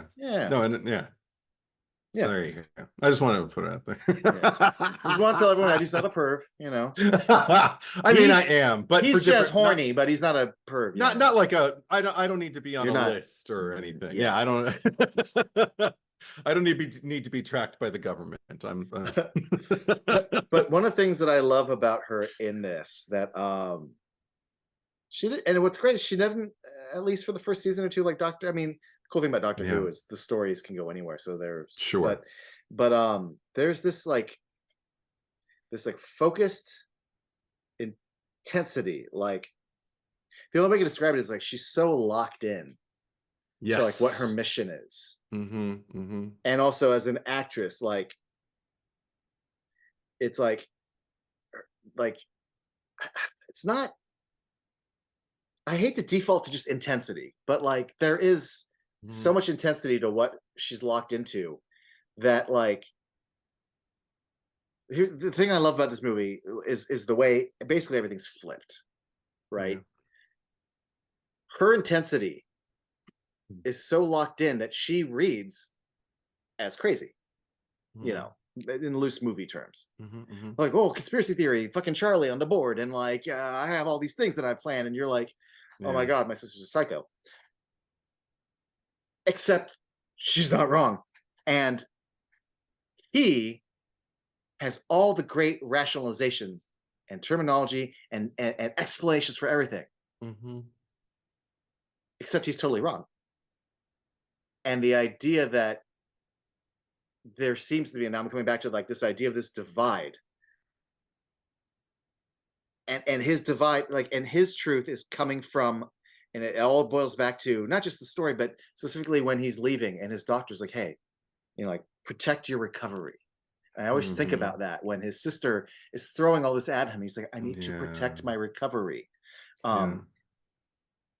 Any other scenario where let's say there wasn't an actual haunted mirror, if you're Mm-hmm. objectively watching this, Tim, everything Tim is saying Mm-hmm.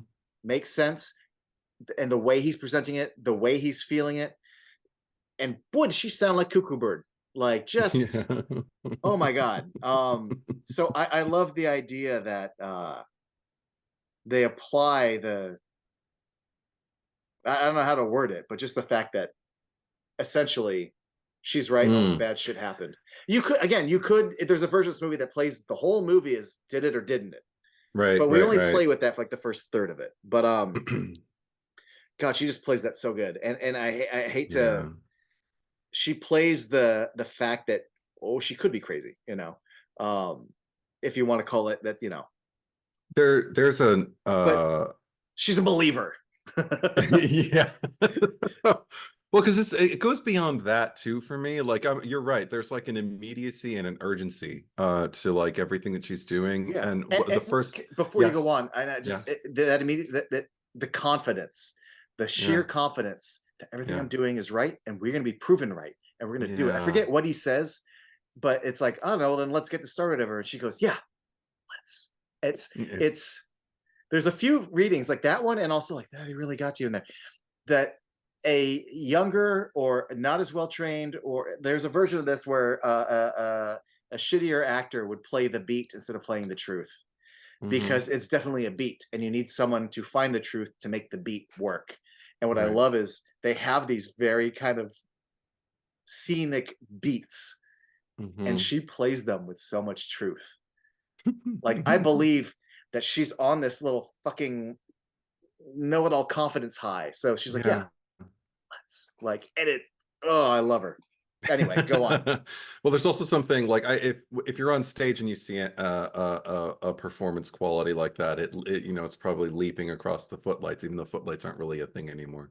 But on screen, she just comes right through the lens for me, and because of what's going on behind her eyes, um there's an undeniability of the truth that she's like that she's going through even as she's perceiving things and questioning them. And case in point, we can finally talk about the apple and the Mm. light bulb moment as an isolated bit.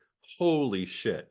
Because horror like comedy there are often bits, and this is a bit that is set up where she is carrying light bulbs and eating an apple, sets them down, picks up the apple, takes a bite out of it, starts to walk, puts it back down, does something, picks up the apple, starts to walk away from the camera, takes a bite into it, and that's when we hear it. John Carlos, Mm-hmm. when I tell you I couldn't stop fidgeting, like the position that I'm in right now, imagine this, but like like paint mixer shaking. Like I was manic, and I was all of a sudden it's middle of the night. It was dark. I'm just alone in my room watching this on my laptop with my earbuds in. So you just hear from outside my room, just no no no no no no no no no oh god oh god oh god oh god oh god, because it plays out. The Oh yeah. everything about that, because it lasts long enough that you start to think that it's real, you know, like she really did Oh bite yeah. into a I'll light get to bulb, that in a moment. got glass cut in her mouth, and everything about the way it's perfection, because everything about the way she slowly kind of negotiates the situation, there is complete disbelief to the point of almost denial, Mm. where you're just stop moving, because please just let it not, please just let it not be true. Okay. Okay, this is happening. This is happening. I just don't want to make it worse. So I won't move. But I have to get this out of my mouth. Oh my God. Okay, I'm doing it. I'm doing it. I'm reaching for the glass in my mouth. How much of my mouth did it cut? You know, as she slowly. She has to like open a little bit wider, I and then know. she and as she starts to pull, she almost makes it go like as she pulls it, you know. Ah, ah. It's Oh, and terrible. also, you know what kills me is like the and like you see the blood hit the Oh, empty rest of the yes. bulb. Yes. Oh, Yeah, terrible, terrible. Everything about that entire sequence, I'm just kind of like masterful. masterful. I Okay. when it happened, I was like, I do remember, because there were some things that would happen where I just became like, oh, I didn't remember that. Oh yeah. Well, But the watching light this bulb, I was movie just kind of like, once, no, I fucking remember that. when I watched this for the Fuck second me. time, 10 Yeah, years after watching it the first time, the yeah, second the bulbs went on, I'm like, oh, I remember this. yeah. Um, I didn't remember if it was ended up being real or not. But one of the things I love about this is that if you're not familiar with horror movies, Yeah, it worked. If you're like, you know, like 12-year-old kid and you're just getting into horror, the scene will play out and fuck with you. But what I yeah, really like is, unlike some things that you go, oh my gosh, this is coming from a mile away because I've seen 100 other horror movies. If they're not done well, you just roll your eyes because it's a beat that you can see coming. This actually works. Again, works if you've never seen a horror movie, but it actually works really well if you have seen horror movies, because part of the fun and part of the dread is yeah. the second we set up, you go, oh, I know what's coming. Hmm. Oh, I know exactly what you're gonna do, and not in a bad way. Fuck, I know exactly what you're gonna do. Yes. Oh. And again, it works. She's just eating the apple and the thing bulbs out. Yeah, And yeah, you yeah, just yeah. go, oh, just now it's just dread of when are you gonna do it Don't to do it. me? Don't do it. And I used to. she Oh, go puts ahead. the Go ahead. thing down, and then the light goes like, Mhm. oh, we're not yet. We have to switch the bulb a I second know. time. I know. And I that's know. also great too. That the house is like, I love that she kind of puts in the bulb and immediately burns out. She's like, like, I see you, house. I see what Yeah. you're, you Yeah. know. But to me, G- the extra fun thing is the fact that yeah. it turns out to not be real. Yes. So That's we the get worst. all the horror, Uh, but then also like, man, you like, Mirror, you are fucked up. you're a dick. You're a Yeah. dick. Because here's the thing, you could have just done that for real to her. Yeah. But no. Yeah. Yeah. It wants you to know it's holding all the cards, but not yet. Mhm. Like it's not gonna hurt you yet. It's just thinking about it. Oh, Jesus a thing Christ. that just popped into my head. Just one of the things that really, another thing that just, this is something that got under my skin. Yeah. When he does, it's like towards the end of the movie, he goes outside, makes a phone call, Hmm. and you hear like I forget, there's a very human response, Yeah. but then it starts to slowly devolve and kind of like digitize and become more mumbly as it repeats itself. Yes. That I just that unnerves me. The Mm. idea of something simulating humanity and is only able to simulate it for a few seconds, but the longer we do it, the less it's able to articulate. It's it's artificial intelligence, it's body snatchers, it's anytime like, a human is replicated, but then the camera moves around and like the back third of it's like all melty and waxy because it can only fully the pod hasn't fully made a perfect human yet. Just like this, that the fact that you can simulate humanity, but then kind of Man, I'd love to Eddie. lock you in a room with like a malfunctioning Stepford wife and just watch. Barf. Just so you can hear her voice, or something. I don't know. You'll create something scary in your own imagination, but no, yeah. I get it. I get it. It's terrifying. But the bulb thing, masterfully done. God. Because of the buildup of the setup.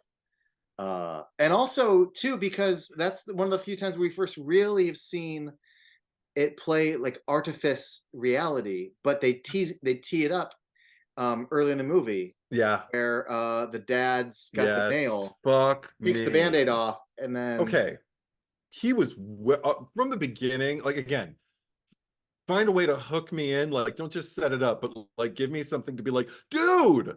And because the way he was just like kind of exasperatedly like pulling it, I was just like, dude, like, ow, that alone is gonna hurt. Like, I mean, you're wearing a band-aid for a fucking reason. Be a little kind to yourself, like, but who knows, like, what his bullshit is with him. And so exactly, he's a shitty, aggressive. Well, there's again, I am not the type. I'm not going to pull out a fucking staple remover and put it on my fingertip. It's too. See, look at what I'm doing. I can't. It's and now you just made a big mess that you have to put a band-aid on, you dummy. Like, yeah, you dummy. Oh my God, so gross. And it's but also maybe he wasn't in the driver's seat. Maybe the mirror was already, of course not. Yeah. No, he was not at all. Oh, I hate that shit. That's one of the things I really find interesting about this movie too, that it didn't occur to me the first 2 times I saw it, but it hit me like a ton of bricks this time, which is the other doomed thing about these 2 kids that are now adults. That I didn't realize when they're younger, the mirror will show them a ghost. This is true. The mirror, though, only plays with the perceptions of the parents. Doesn't play with the perceptions of the children. And everything that she lists off are all adults through the years. And I like that. I'm like, I don't know if there's rules. And again, I always like when there are no rules, but like, or something I don't understand. But it seems to me there's something about like no kids. Like, I will terrorize these kids with their fucking parents, but I don't play with kids' minds. And part of me likes to think it's because there's something about childhood, innocence, imagination, all that kind of bullshit, where like it can't penetrate. Sorry, but like all that whimsical children and all that fucking like family entertainment, magical Neverland kind of shit. That idea is something that the glass can't permeate. You need to be older. You need to have lost. You need to have forgotten Neverland, essentially, for me to like get my hooks in you. So that's the tragedy, is that when they're older, you're like, but now it can fuck with you, you idiots. Yeah. If you had never gone back, but now you are susceptible to it in a way that you weren't when you were kids. Right. Also, I'm wondering if you go back and watch it, it doesn't ever trick them into like, right. It doesn't trick them into anything. It only tricks the parents. It only tricks adults. Yeah. They just witness all of the abuses that their parents like do to themselves and to each other and to the kids, and But okay, this is the thing though. Like you're actually, I feel more sinister than you right now, because I'm just thinking like you do. I'm the piece of shit between the two. I know, because the first thing I thought when I was just kind of like, you're right, there are no stories of kids, like and everything like that, perishing at this thing, and all I could think was, well, kids are too easy. It's almost like kids are no fun. Yeah, the mirror's like low-hanging fruit. Come on. Well, it's like what I felt when I saw like how I kind of justified to myself, like Michael Myers, like, you know, walking away from a baby in Halloween 2018. Like, it's too easy. It's just laying there. It's not even afraid of me. Why am I going to waste my time with this? I want something I can scare. So maybe the mirror is just kind of like, kids are scared right off the bat like that. I got standards. Okay, if I'm going to show my face at the mirror Right. reunion, I've got to deal with some, like, you know, people who love each other, because that's the thing. It's almost like the mirror is John Malkovich in Dangerous Liaisons, or Ryan Phillippe in Cruel Intentions. Like, I have a reputation to think of, so I'm gonna just, like, you know, I want to go for like a loving couple that have devoted their lives to Yeah, yeah, creating yeah. a family together and to creating a nice, safe, warm home for their children. And I'm going to turn that and flip it on its fucking head, Yeah. because I want to destroy that's something beautiful. something that has existed Well, long enough to believe in something, like something that's belief has survived this long in life, and I'm going to destroy it. Eddie, one of the things that when you brought up authority, and I was talking about institutions and trusting authorities above you, Right, it's right. perverting the trust of the parents. It's Hmm. fucking with authority. That's true. It also makes me think about uh one other sliver to it. Like, this, I guess this is still kind of on par with like what we've been saying, but it just makes me think about blame, a keyword blame.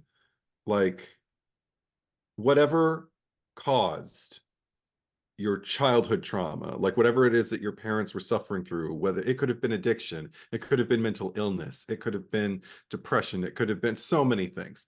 Um, Basically, usually, I guess it's just kind of like the parents' lives backing up on them, and the kids are just there to kind of absorb the chaos.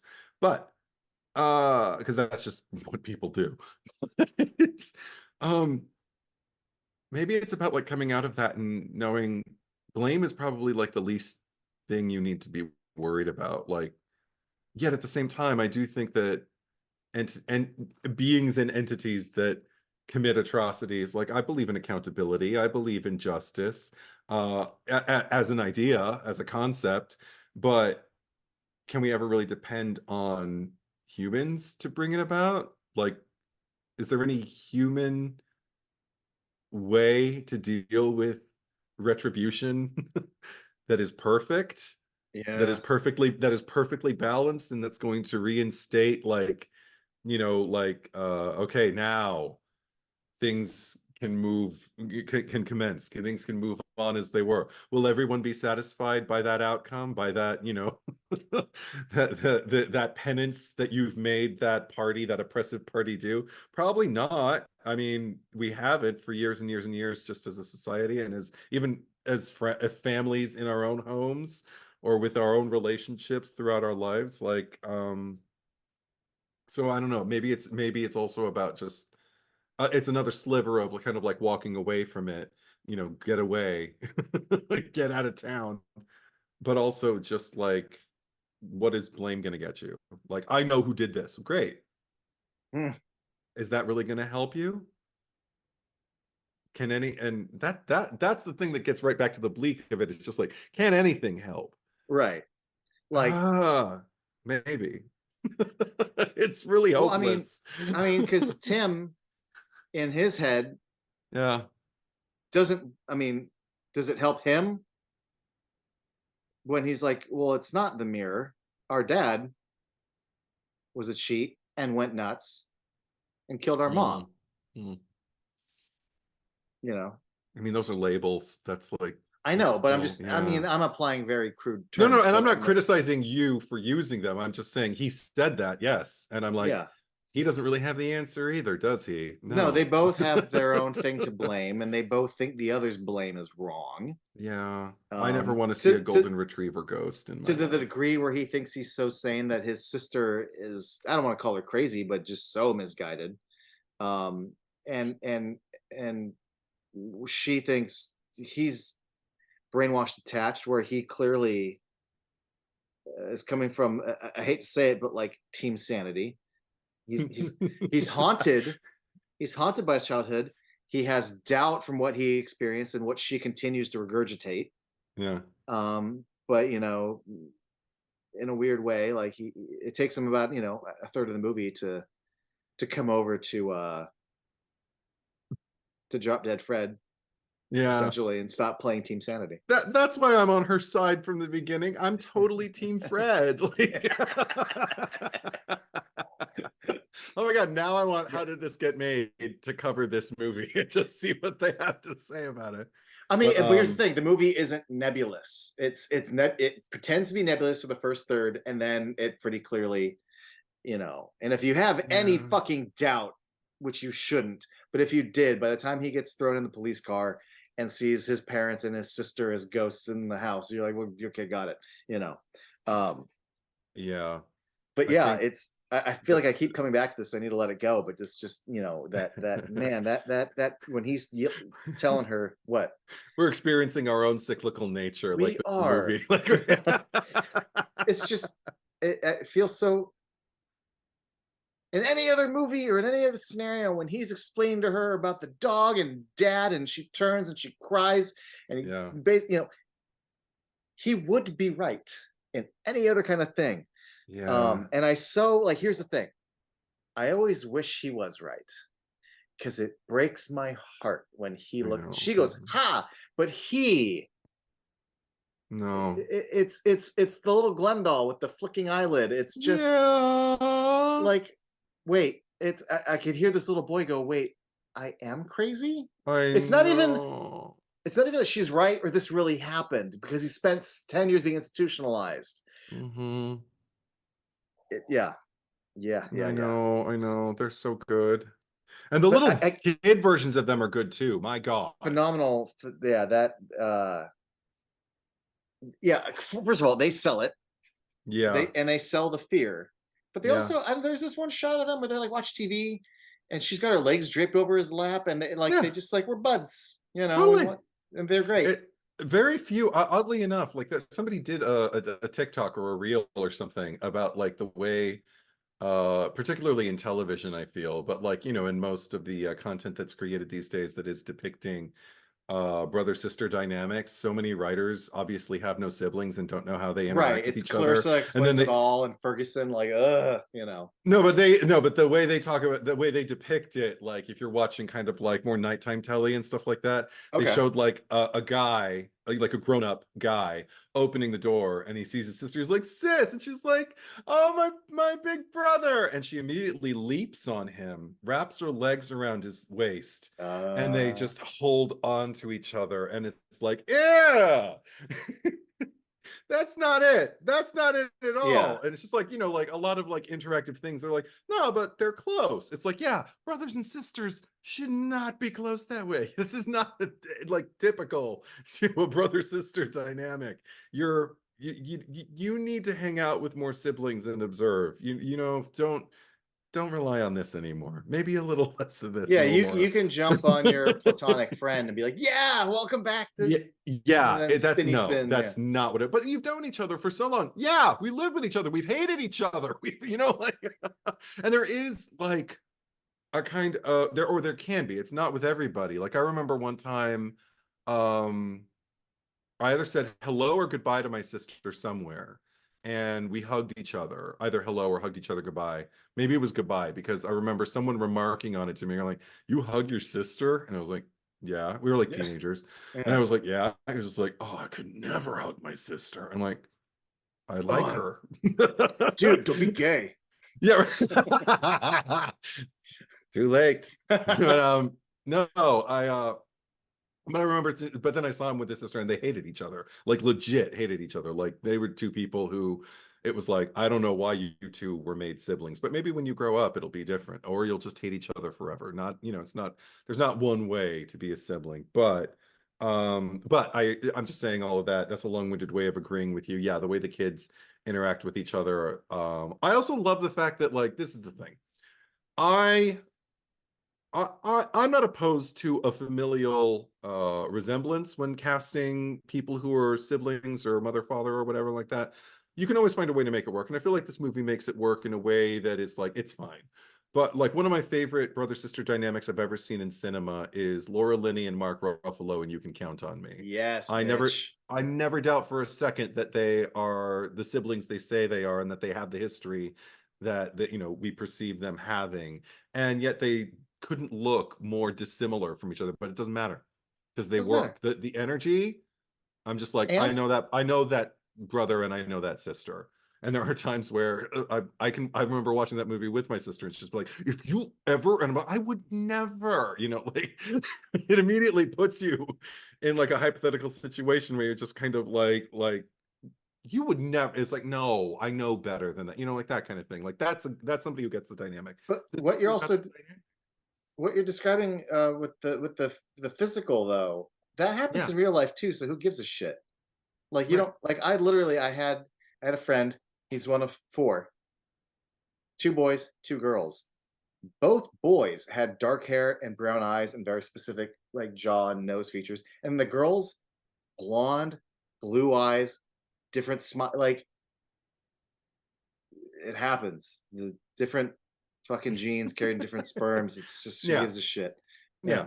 That's why the most important component. I mean, I appreciate more the resemblance of like the younger versions with the older versions, like the fact that they match enough that I'm just kind of like, I buy that, I buy that. And what's more, the pairs that you've casted, Yeah. there's a similar thing going on. I have no idea if the kids observe the adults or if the adults observe the kids or what, but it all worked. There was a harmony at play, and I even sadly, I think that's another thing that makes this movie work so well. The family dynamic overall, the nuclear family at the beginning, Hmm. where we meet Marie and Alan, and particularly, I mean, Katie Sackhoff. I Been mean, waiting to get there. Yeah. I I need I you say something. I I love her. I just Yeah. it's She's just one of my favorite. Like, I again, yeah I came I to this movie for two reasons. She's one of them. Just you know, I used to have a pet turtle. I named it Starbuck, and it was not named after the old '70s Starbuck. Named after her. Um, Massive fucking fan. Getting that out Yeah. of the way though. I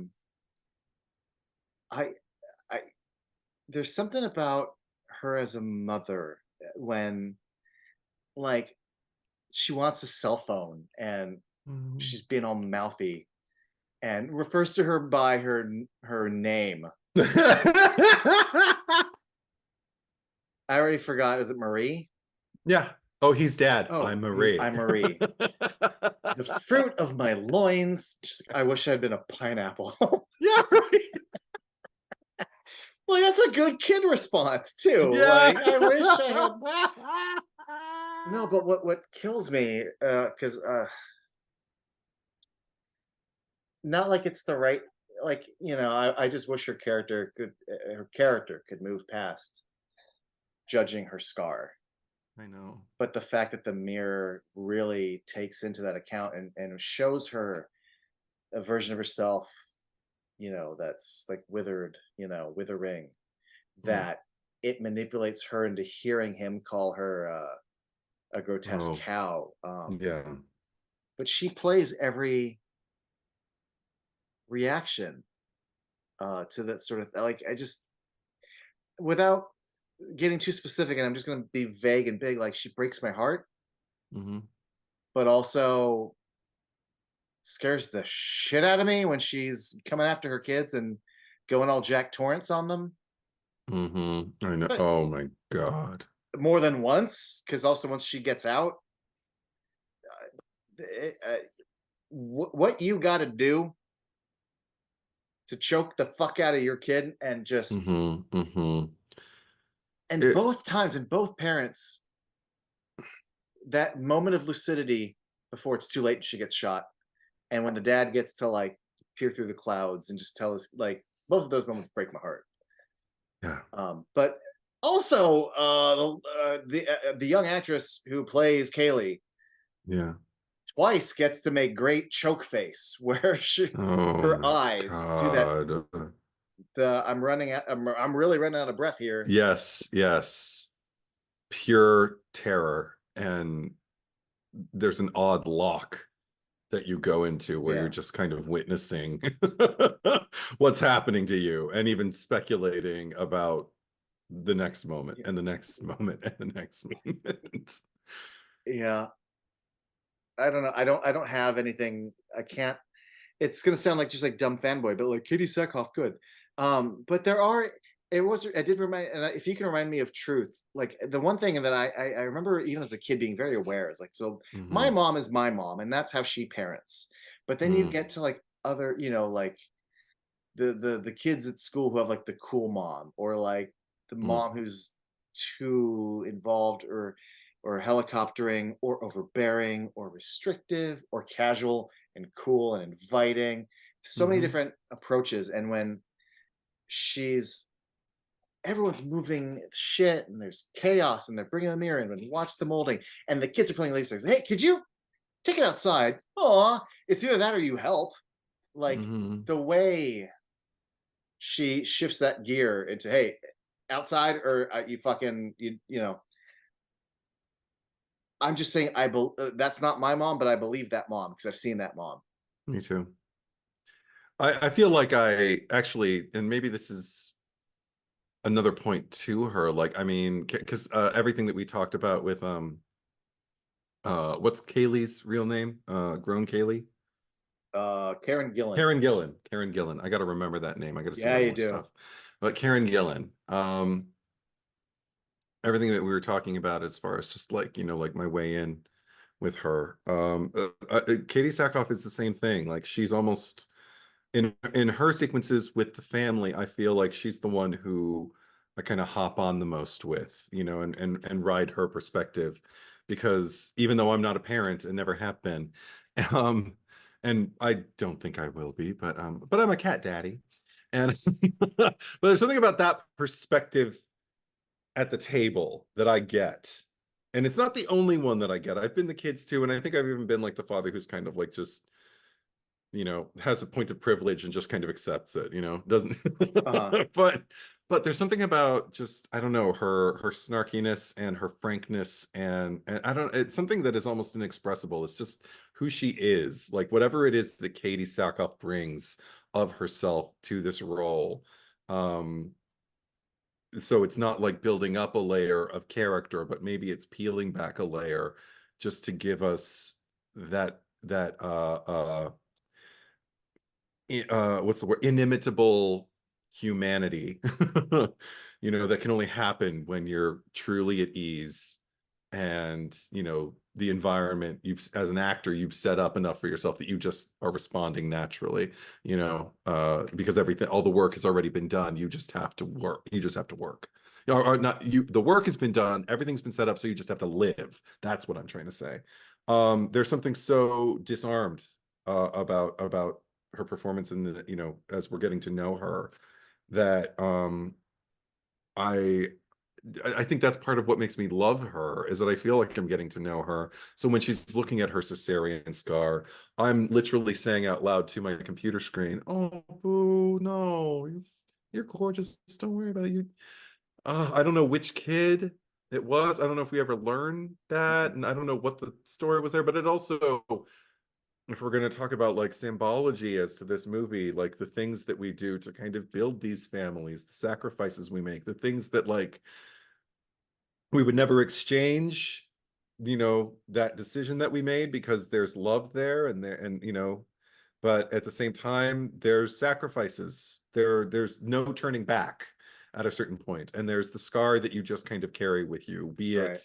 it metaphorical or actual. Or And both in this case, if she's allowing it to Ye be a metaphorical. I Because again, when we're know. talking about the mirror distorts, Yeah. you know, uh, Yeah. like at least me objectively, if there's any woman, just like I don't know, at the beach or something, and they had a scar, wouldn't give a shit whatsoever. No, Positive, no. negative, it's just nothing. It's just a thing. Who cares? Who Yeah. cares? Yeah. And but the fact that if you're standing there, you look down, you may see it, but if you allow yourself to look at it in a mirror, you are now distorting it mentally. You're Yeah. giving it a power and a negativity. So in a sense, Yeah. the mirror is distorting it not necessarily for your eyes, Mm-hmm. for your brain, and for whatever bullshit you're allowing it to have. And I hate that the mirror, like, that's almost like the gateway. Yeah. And that was another anticipatory moment for me when the kids walked in to the bedroom while we're cycling through, and mom's standing there facing the mirror, but we can't see her reflection, but her Yeah. arm is right there. And I'm like, and again, it's like with the apple and the light bulbs, I'm like, oh no, Hmm. I know what's coming. Oh, don't show me, don't show me, don't show me, don't show me, don't show me. Oh, it's going to be terrible. It's going to be terrible. And honestly, I don't think I even looked. I think I did this. I think I was just like, I don't need this. I have to sleep tonight, you know? Because, and it wasn't because, again, it wasn't because, ooh, cesarean scar, spooky. It was because of, I knew it was going to be a horrific representation of, you know, almost something to make it as traumatic for the children as it was for the mother, you know, just kind of like, Hmm. look what you did to her, you know, kind of thing. um I don't know. I just know that I feel the loss too. um when she starts coming apart with her performance and everything, like, as you know, Marie starts losing it, and we start wondering, okay, how much of this is Marie losing it? Who's losing it more? I feel like Yeah. there's a Well, case to be made for either parent, because they're both well, batshit at a certain point. well, I mean, But who's worse? she loses it first, Yeah, harder with the than or when she's locked up. yeah, yeah, I guess that's true, because the dog and everything, the way Yeah. she Well, I was can't just stand the thinking. barking. And Well, I just think but that's yeah. I mean, that's just the house playing tricks, I guess. But she snaps and chokes them out. yeah, Then the dad has to, like, essentially protect them. But then, he doesn't snap on them until he's just more, you know, got his wife tied up in a. It's a different form, but I'm just saying yeah, she makes a bigger leap yeah, before he does. I But feel. he's got his own. Can we talk about Rory Cochrane for a minute? Yeah, yeah, yeah, yeah, yeah. Who, I mean, when God. I watched this, I went, even 2010. I'm like, where have you been? And the thing that gets me is he's so good in this. I'm like, why haven't is there like a CBS show that he's been on that I'm just not watching? Because he's great. He's great. And one of the scenes that kills me, and Yeah. now that you've said the word, and I keep coming back to it now, and this never could be before, but this idea of tearing down authoritarian structures and Mm, mm, systems, mm. and the fact that either you can't trust them or we're just going to implode them in this movie. But Yeah. after he's put their mom up, and he's sitting there, he's like, well, we've decided that, we think it'd be best if you Oh, didn't go up and see her. And she goes, we? And he just goes right past it. So, your mom's gonna be sick, blah, yeah. blah, blah, blah, blah.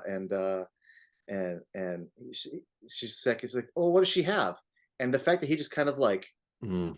lets it linger for a second and then just keeps talking. I'm like, oh, it's so, Oh. it shouldn't be a creepy beat. And it creeps me out. It makes me laugh Mm-hmm. too, just the way but he lets it linger for a second, but picks up like there wasn't the gap. Mm-hmm. That the mirror manipulated version of him, because it's not instantly like chasing with an axe. It's not. It's mean. It's Mm-hmm. oppressive, so much so that Yeah. when she gets the neighbor to come over, I just like, you're calling for this adult for help, and he can turn on the adult to adult thing, and hey, maybe we'll play some golf later, and I can disarm him. And the fact that I'll get to the visual metaphor in a moment, but this idea that there's no hope, like I called doctors, no help. I got this adult, no help. Like we are, Yeah. he, but like they're living with a monster, Yeah. and that feels hopeless, and that feels the dread. But one of the things I love about that scene was when they reveal the bloody hand, Yeah. because I'm forever fascinated by like the theater of well, on this facade we've got the set, but then behind it it's just wood and stuff. And when we see that in a more menacing fashion, where Yeah. just outside this proscenium I've got a knife Hmm. up to the neck of the heroine, and the second I close the door from talking to the police, you're in trouble. But like, Right. the Right. cop doesn't see what's right behind the curtain of great and powerful Oz, or whatever you want to. Hmm. So that really icks me out, because he's got Yeah. this and the Yeah. bloody hand are two different, Hmm. And the more convincing he is on this, the Mhm. more terrifying this is. Um, that's another thing. Watching the argument while she was. This is why I alluded to questioning authority, and it does not acknowledge you, and does not give you answers. Does not even address the fact that you're asking questions. Just barrels through. um, Mhm. there was something about that was really evocative to me, because I had that kind of adult, and I don't mean just one, but I had run-ins with adults who were like that. I don't have them so much anymore as an adult, because I think there's something about particular adults when they get around children think, well, you're going to do what I tell you because I'm the adult and I'm the one Mhm. who.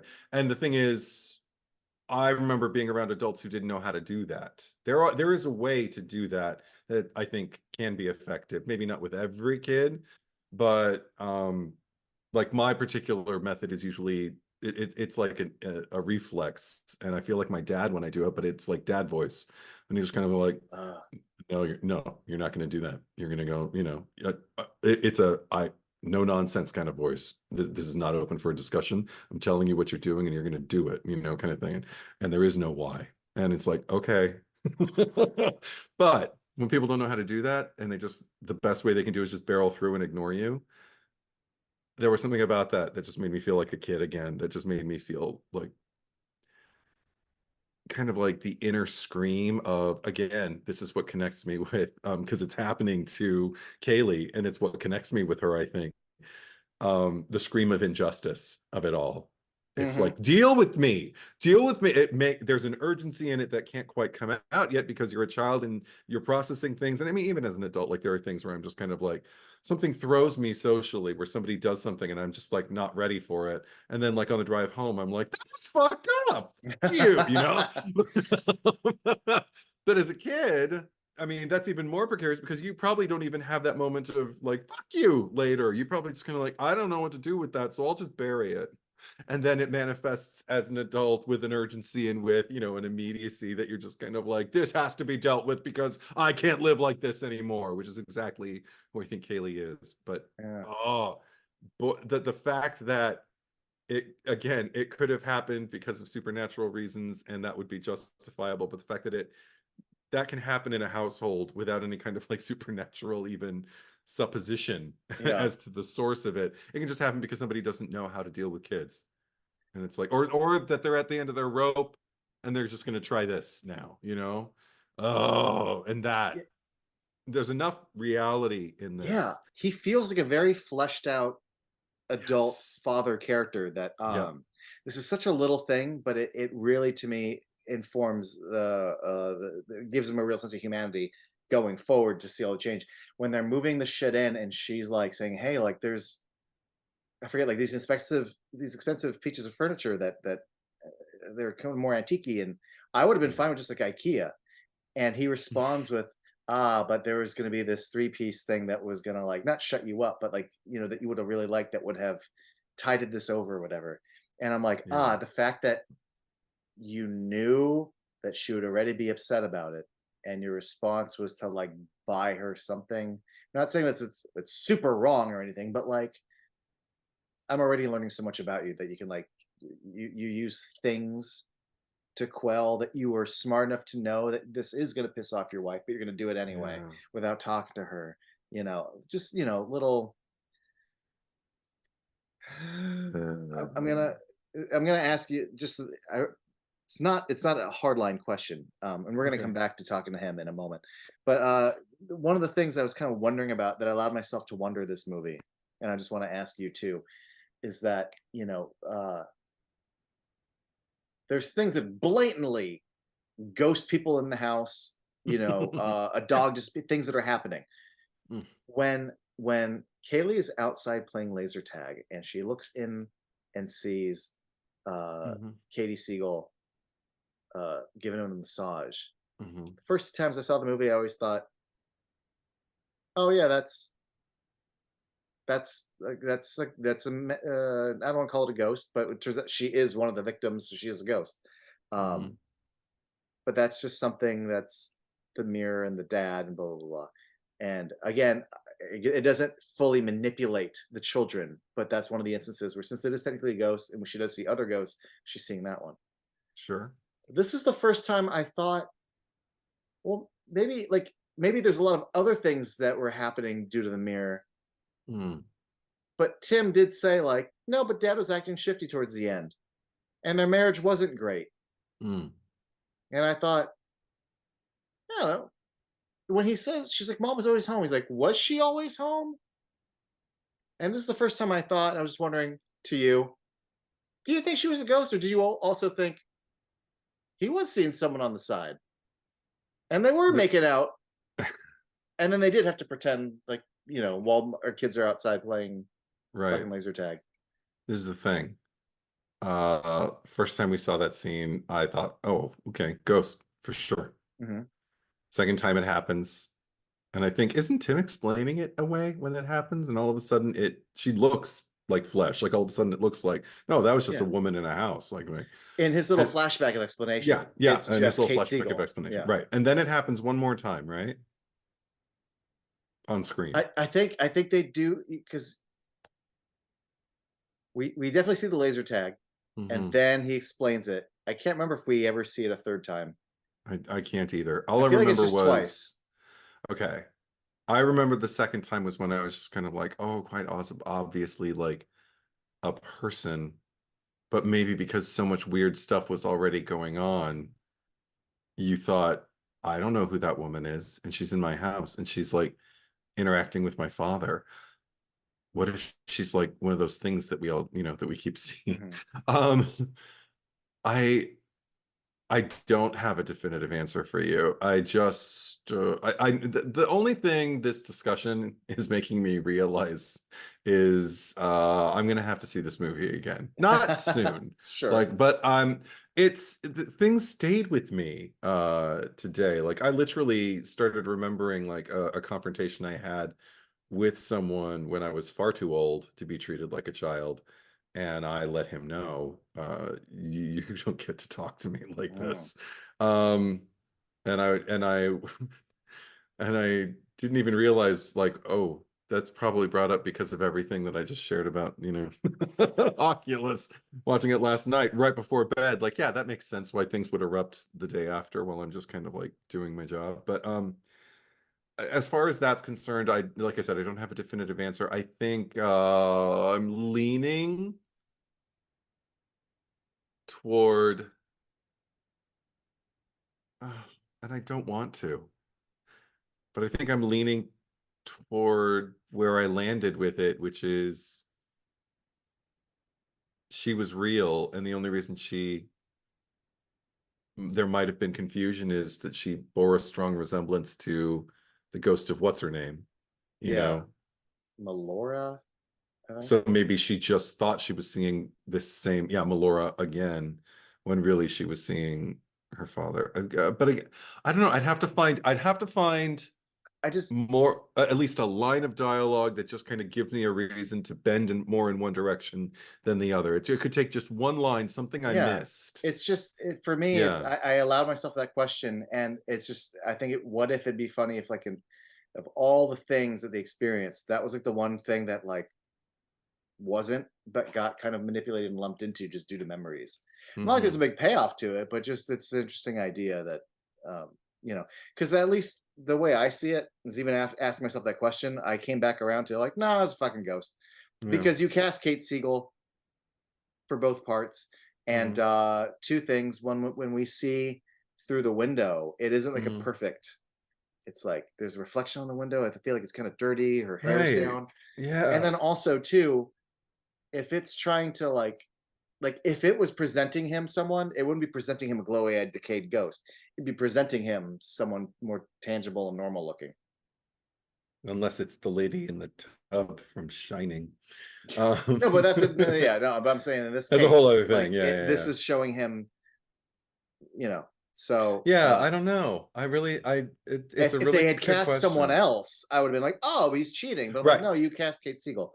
Well, see, And that's the thing. I need to find a little bit more, like, again, it could be a simple line that just kind of makes me think that makes for the case. That's something I would put in my evidence pile if I were making a case that he's having an affair.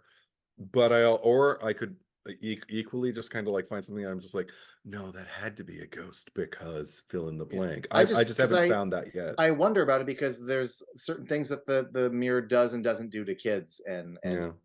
in that case, I don't even know if it ever intended for the kids to see it. It's just I can put this girl in the room and like for him, he's the one getting the massage, you know. Well, it's also controlling. I don't think that I honestly don't believe anything that the mirror does is a mistake because it can just as easily have him see her, but not have the daughter see her.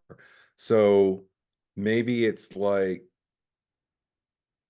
opening the door for, or the window, as it were, like for the daughter, just to kind of, I don't know. I don't know. For I the don't know. daughter to bring up at the dinner table. Who was the girl in like now we're seating Yeah, the just to, split between the there you mom and the go. dad.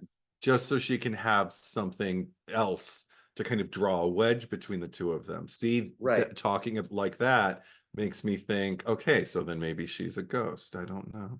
And it also gives the mom something to be like, tell me about the fucking woman, you know, like Because even if I can't find, it yeah, gives yeah, Katie Sackhoff something to stew on and become obsessed about and become aggressive yeah, towards her daughter about.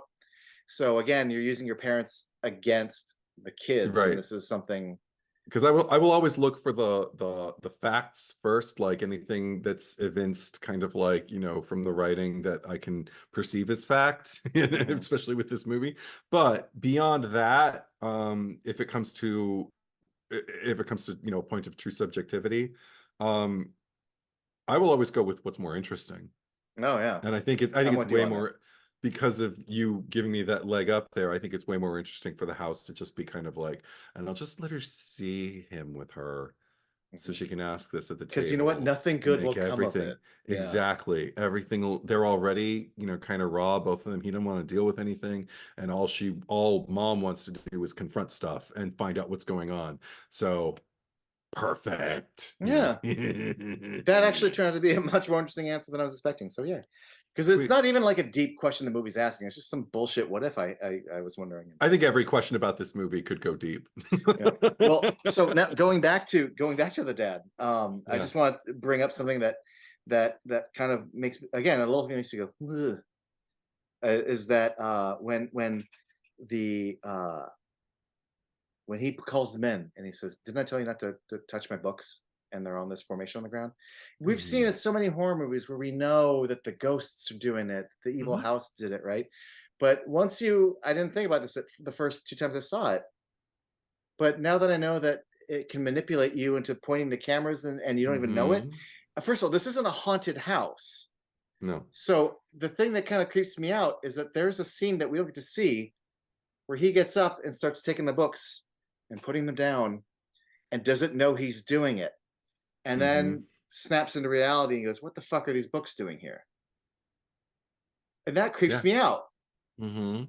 It's the idea of people doing things and not knowing it. And we talked about this during my version of Blair Witch is that Josh is consumed by the witch. He's not cutting out his own tongue, but he's cutting out his own tongue and doesn't know it.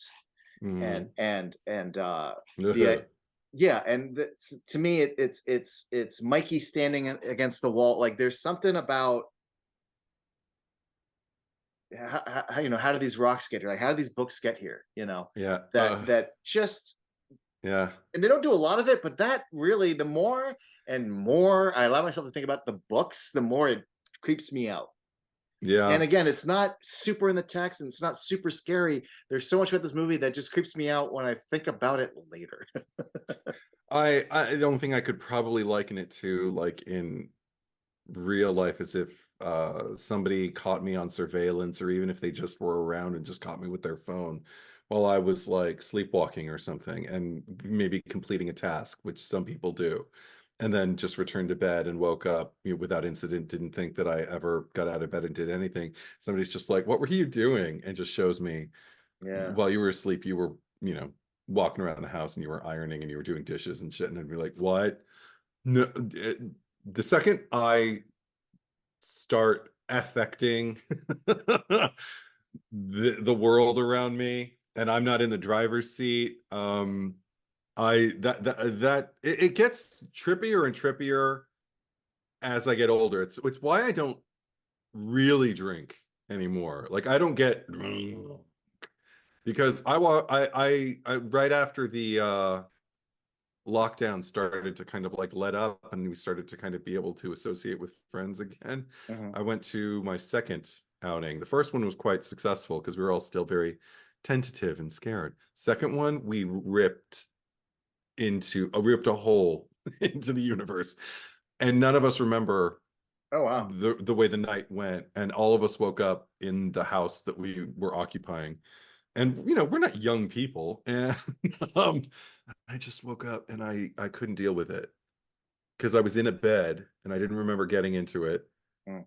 And I started wondering, what did I do? And I immediately felt shame because I had a memory of embarrassing myself. And then I started apologizing once everybody started to wake up, started apologizing to people. And they were like, "You never did that." And I was like, "So did I dream it, or was everybody just so blacked out that they didn't notice that I still don't know. I still have no answer. I can't deal with that shit." It's it's creeping me out how well tech because I had a note on here and I was going to go to it, and now you've Yeah. kind of gone to it. But what's fucked up because my note is this. Yeah. It occurred to me while watching this and watching people um, doing what they think they're doing and finding out maybe it's not what they're doing, that the idea of filming it plays into a part and Mm. showing the truth of things. I'm like, oh, this movie's doing what Blair Witch 2 was trying to do so much better. Yeah. I mean, literally, like, there's a dead girl, and now she's gone. And then we see footage, and it's him putting the Right. dead girl in the closet, not remembering doing that at all. And Right. I'm like, Right. oh, okay. But at one point towards the end, when they're confronting things, I forget her name, but there's a married couple, but she goes, and but like, and right when I was thinking about Blair Witch 2 and you were talking, you did that. I'm like, stop. Why did you do a Blair Witch thing while I'm thinking about Blair Witch, you asshole? Like, Yeah, because there's synthesis. yeah. And because I know I didn't do it intentionally, because you know how I feel about that movie. I But know, but no, but and I love Blair Witch too, but I know you do. this does that idea Hmm. very, very, very, very well. Yeah, I Um, agree. I yeah, agree.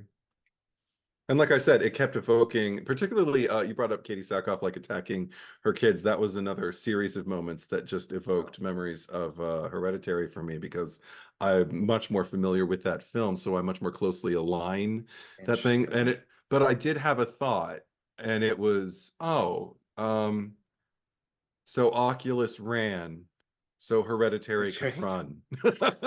Oh yeah, walk and No, run. Yeah, yeah, no, yeah. because I ordinarily see walk to run or run to fly, but Oh I'm like, no, I think both of these movies run. yes, they I think do. they both, yeah, I think they're pretty evenly matched as far as like that particular device, like those Yeah, the things that they share in common. Like I think they're both done pretty effectively well. There are things that hook me into, I think, the family dynamic a little bit more. It's something about the way, I think this is the thing. Probably my biggest criticism for this movie, just as a ride, is about the organization of it. And it's not even necessarily something I would change about the movie. It's just something that keeps me from enjoying it the way I enjoy Hereditary. Something about the ride that it takes me on. Everything feels kind of like aligned with my intuition. It's kind of giving me exactly what I need, exactly when I need it. Oculus, it's a little tougher because it's always such a gamble when you disorient a character and disorient your audience at the same time to kind of give them the sensation of moving through the experience as the character is moving through it.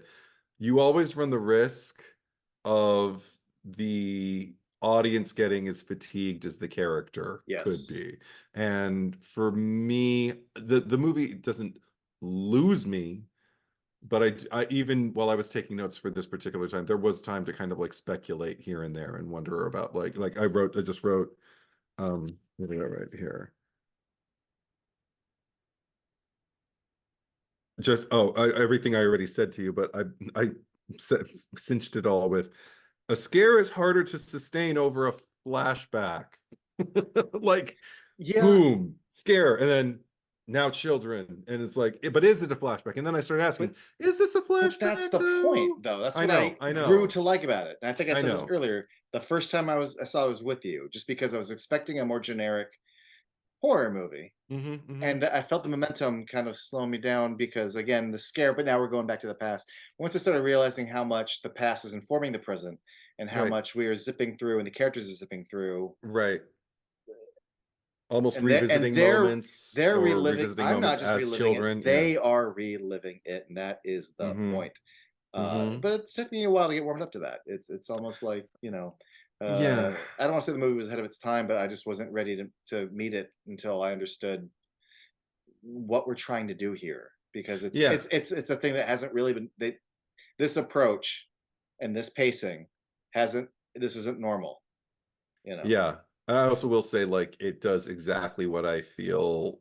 When it doesn't disappoint me, and because movies that tend to disappoint me these days are the ones that run a little on the simple side, kind of do the most predictable thing, and not even the most predictable thing in that, like, oh, it's a trope, but do the most predictable thing in that, like, oh, this is part of a franchise, and this is the franchise that people turn to for this thing, so we got to do the thing, and it's Hmm. like that's only half true. You don't have to do the thing. You can do the thing if you're gonna revisit it for a reason, but um yeah, just the simplistic nature of it like usually is what disappoints me, and I feel like I'm not challenged by it. It's challenging my patience because it's like I've already sat through this 8 times. This challenges me um in terms of just at times I feel almost kind of like daring me to stop wondering what's going on. And I like that. I do Yeah. like that about the movie. Well, okay, so you brought up that this is like your one kind of nitpick or note. Yeah. And it's funny because if we had done this 10 years ago, that would have been my Hmm. nitpick or note too. But the fun thing is Hmm. the more I watch this movie, the more I understand its intentions. The more I watch it, the more I get more out of it, Hmm. and not just get more out of it, but as this conversation has proved, the more I can see there's a lot more going on with it, a lot more questions to ask, a lot more different approaches. Hmm. Uh, there's a lot more to unpack with each viewing, which is rare for me. I mean, we'll Right. see what happens at the fourth, but or I'll just be thinking about it. But uh, I no longer have that problem the way I did 10 years ago. I wouldn't even call it a Cool. problem. I do have Yeah. I do have one little note nitpick though of my own. Okay, what's yours? It's minor, and I don't like being critical of people's work. Uh, but the fiance character, Ah, oh no. I just don't believe they're in a relationship. I Oh, Especially when they're at like the little auction. I'm yeah. just watching. Oh, and then no, they have another scene after that, and I just go like, I feel like you guys don't know each other. You just met at maybe like reading, but like I don't. Yeah, I don't see you guys as a couple. Oh, see. Okay. This is what I get from that. Because I don't disagree, but But maybe that's the whole point, Eddie. yeah. He's got so much truth that he's not part of. Well, not even that. If we're talking about like life Yes. and like what Kaylee's like done, like so I hear it in every interview. If there's a celebrity interview on a podcast, or on YouTube or whatever that, you know, goes for like more than 40 minutes, inevitably every celebrity who's been in the game for a while will come to a point where they talk about, I achieved all the things, you know, that I was told, that I was brought up to say, like, you need to achieve this, you need to achieve this, you need to achieve this, and then you'll, you know, you'll live the American dream and you'll be happy or whatever. And then life keeps going and they find that they're the same person that they always were. They still have problems. They still don't know how to do shit. They still don't, you know, like whatever. And I just kind of feel like that was like he was the totem, I guess, of the emblem for Kaylee, of everything that she did to kind of put all of this past her. Like he was her therapy, I guess, or her trophy.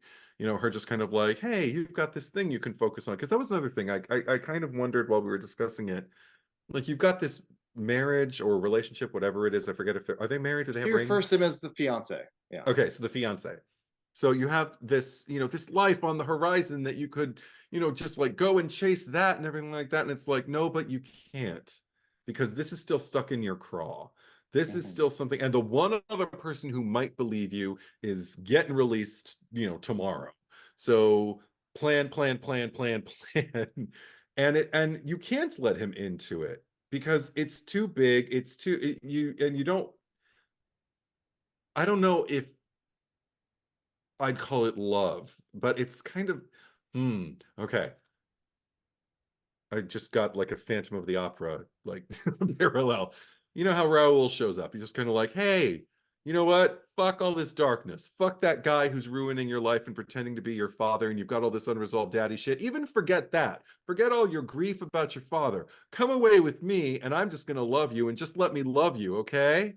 Happy endings? Awesome. And she goes and she does. And is she satisfied by it? No. And because there's a second act to that Yeah. fucking show. And so I feel like he's her Raoul to her Christine, and the mirror is the Phantom. And it's that thing that you have to turn back to because there's still some shit you got to sort through, because all of this simple stuff, this fairy tale ending, this thing that you thought that everything about, you know, life was telling you they're supposed to fulfill you and supposed to like kind of like, you know, put you on the right path and everything like that, and then you live happily ever after until you die. It's not working. It's just not working. And if there were a bond between them that I could read, I feel like that would negate what's motivating her to chase this in the first place. I like the fact that it's an empty disconnect. I tried to give myself a slight justification for it. And ultimately I didn't sell myself on it. But Okay. it's not, but yours is different than mine. You're saying that he's the Raoul, he's like the totem that she was going after and didn't find the thing. My thing was, it's more like, this is gonna make her sound shittier, but like, I don't say she's stringing him along, but like, I'm in the relationship, but I'm not really in the relationship. I just sort of, I get the impression this field that they're in with the, like, he is partially a means to an end, and also just the thing that she's supposed to have, but I'm not going to fully let him in, but I'm getting what I need out of it. And he is simple enough to be happy enough with what she's giving him. And the only reason I can still kind of justify that is because of the way she describes, like, look, I just have this one more thing I need to take care of, and then this, like, yeah, I'll be all good. I'll be all good, and we'll be all good. I just got to take care of this one thing. You know what I mean? I told you I got this thing. But when I watch those scenes, I don't see enough of that. I just still get the impression that, like, you just, well, that's also because the story is not but about him. Right. Like the fact but that the relationship. No, you go. The fact that she doesn't have a stronger reaction when she kills him. She responds the same way when she kills him, when she discovers that he's really dead, the same way she would have if she'd killed anyone. I don't feel like, oh my God, my world. Yes. I feel like, that oh my God, does support it. Yeah. I've done it again. Well, that's what I'm thinking again. Like,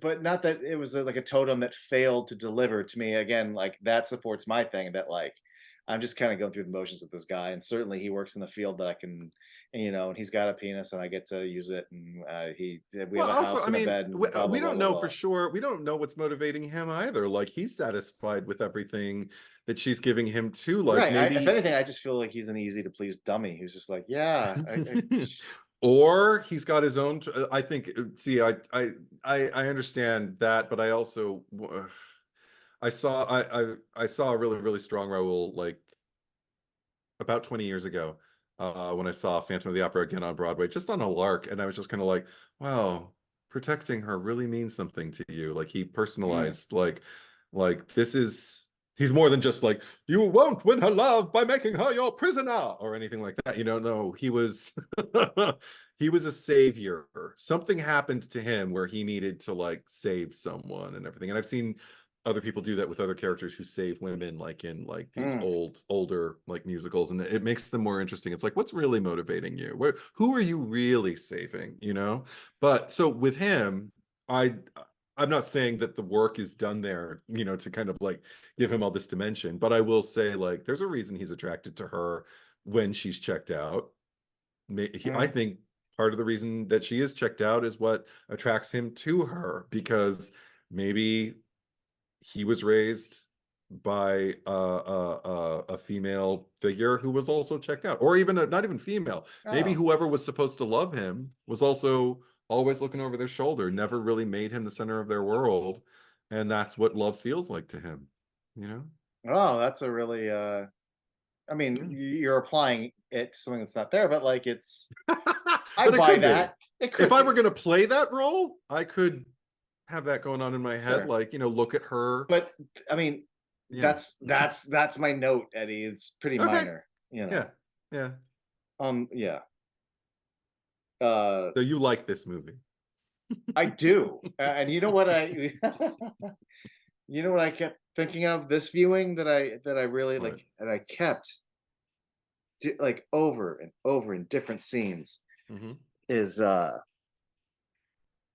like when the dad or even the mom is staring in the mirror, and I would just go, I often wonder what he is thinking. Has he ever heard a word I've said? Look at him in the mirror dreaming. What is What is happening happening in his in his head? head? And I hear, do you hear or fear, or do I smash the mirror? And I'm just like, how much I don't know, like, does it just did it get in there a little bit, and like how much is that me bringing it, and I want to know, Mike Flanagan, how much is it maybe you just thought, you know what, there's something. I mean, familial trauma and becoming engrossed in the mirror to the point where, everything else just kind of like falls away, but and damage is still being done to you. and a young version and an old version. Yeah, and an older version. Yeah. But there's so much more hope in the Who's Tommy. Correct. Oh my God. Oh, thank you for bringing that. Oh, now I can go to sleep thinking about that show. I love I that show. Yeah, it was just in my head over and over and over and over, I and even didn't think just about it once. That's amazing. Yeah. yeah, when I watch this, I think of three things. I Okay. think of Tommy. Hmm. I think of The Shining, because both Yeah, parents go through a Jack Torrance, and he's writing, sure. he's in the office writing the name over and over and over again. Mm-hmm. And I also think of It. Um Mm. Mm. well, the It came to me just because, and I said this earlier, but I realized also, besides this, besides Hill House, besides Doctor Sleep, also Gerald's Game, all have adult characters reflecting and confronting traumatic childhood incidences. Sure. There's, when I go to a Mike Flanagan film, I don't always want that, but like I know I'm going to get, usually, this is something that happens a little bit later, monologues. Great Yeah. actors getting to deliver fucking awesome monologues. Right. But half of the time, I'm probably gonna be seeing some adults dealing with traumatic childhood bullshit. Yep. Half of the time, I'm gonna be seeing ghosts with reflect. These are the benchmarks of what I'm always gonna get character first. Mm-hmm. Mm-hmm. And I'm also gonna get horror tropes, or like horror movies that aren't necessarily trying to scare me, but they are definitely horror, but they're about something, then they're about family, they're about trauma, they're about overcoming, Mm-hmm. confronting, you know. And I was thinking about all of his things, but then I thought, of these 4 examples I gave you, Mm-hmm. oh yeah, he's a big Stephen King fan, and Gerald's Game was a Stephen King thing. Yeah. Oh, and Stephen King, children, Yeah. and also the fact that The Shining. both and The Shining, Yeah. but both adaptations of it do a childhood and adult split for their Yeah. Act 1, Act 2s, but I know the book is more.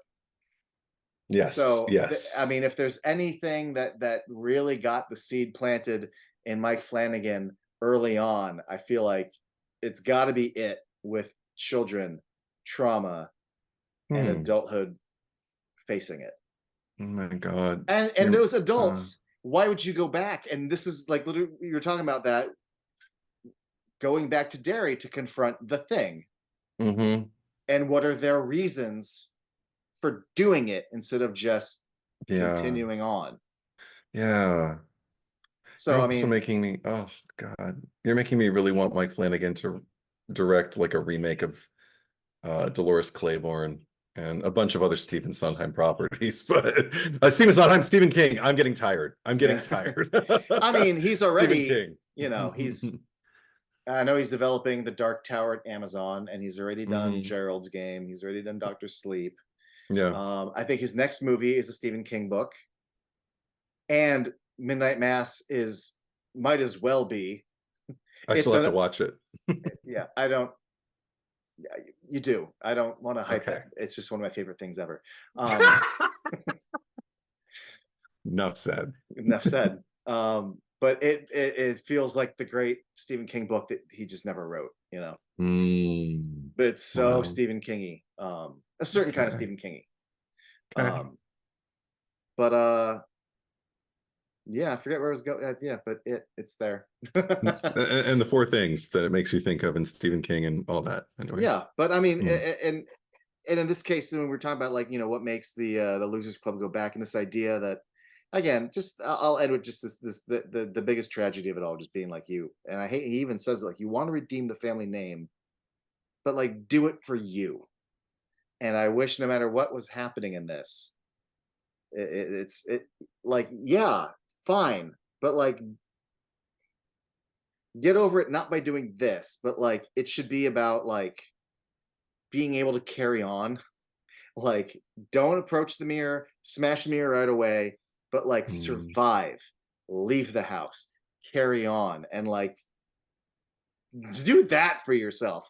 Don't do all this in the name of our family name. If you're gonna doctor the family name, first do no harm. Oh, yeah. Yeah, and also again, communication, like something about like the time limit of it all, the urgency, and also the quick fix. Again, none of it is unrelatable. And that's what scares me. That's what really makes me sad, is because I can see both of their vantage points the whole way. And I hate that Kaylee ends the way she does, and I hate that Tim ends the way he does. Because oh my God, Tim, talk about cyclical. Now he has to go through this all over again. but without really his sister like to that. visit, I know, and just like with those grinning fucking faces in the window, I was like, I did notice that the husband was, or the fiance was missing from the window. People are because why would he stick around and grin at him? I guess is. I mean, we do see him for a bit, and even then, she's like, "Fuck off!" Like he's like, "Oh, okay, bye." But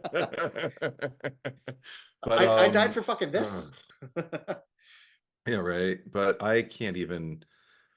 Oh, and the fact they intercut it with him as a little boy. No, because every time we cut to him as an adult, I still see this scared, confused boy. Yeah. He breaks my heart in that. I mean, even with his well-defined shoulder muscles, this adult boy breaks my heart. he never not broke my heart. Like that was the horrible thing, was I was kind of like, damn, he looks, well, this is the thing, it's usually the talk about cyclical nature. I'd be like, oh my gosh, damn, he looks good. Oh, he's so sad and he looks so good. Oh, but he's so sad. God, he looks good. Like, stop it, movie. Just set me on this course, but this spiral downward. It's just never ending with that damn movie. But it'll probably be never ending with any movie he makes. But this, I agree with you. I mean, I like this movie. It's not my fave, but I know I'll watch it again. And the subjectivity, I never appreciated more so than in this particular screening. So I kind of can't wait to give it some time and then revisit it, maybe even show it to someone and have another, conversation and just go through it. That's what this movie needs, I think, is a conversation too, it does. Afterwards. And I had them before, but I wasn't,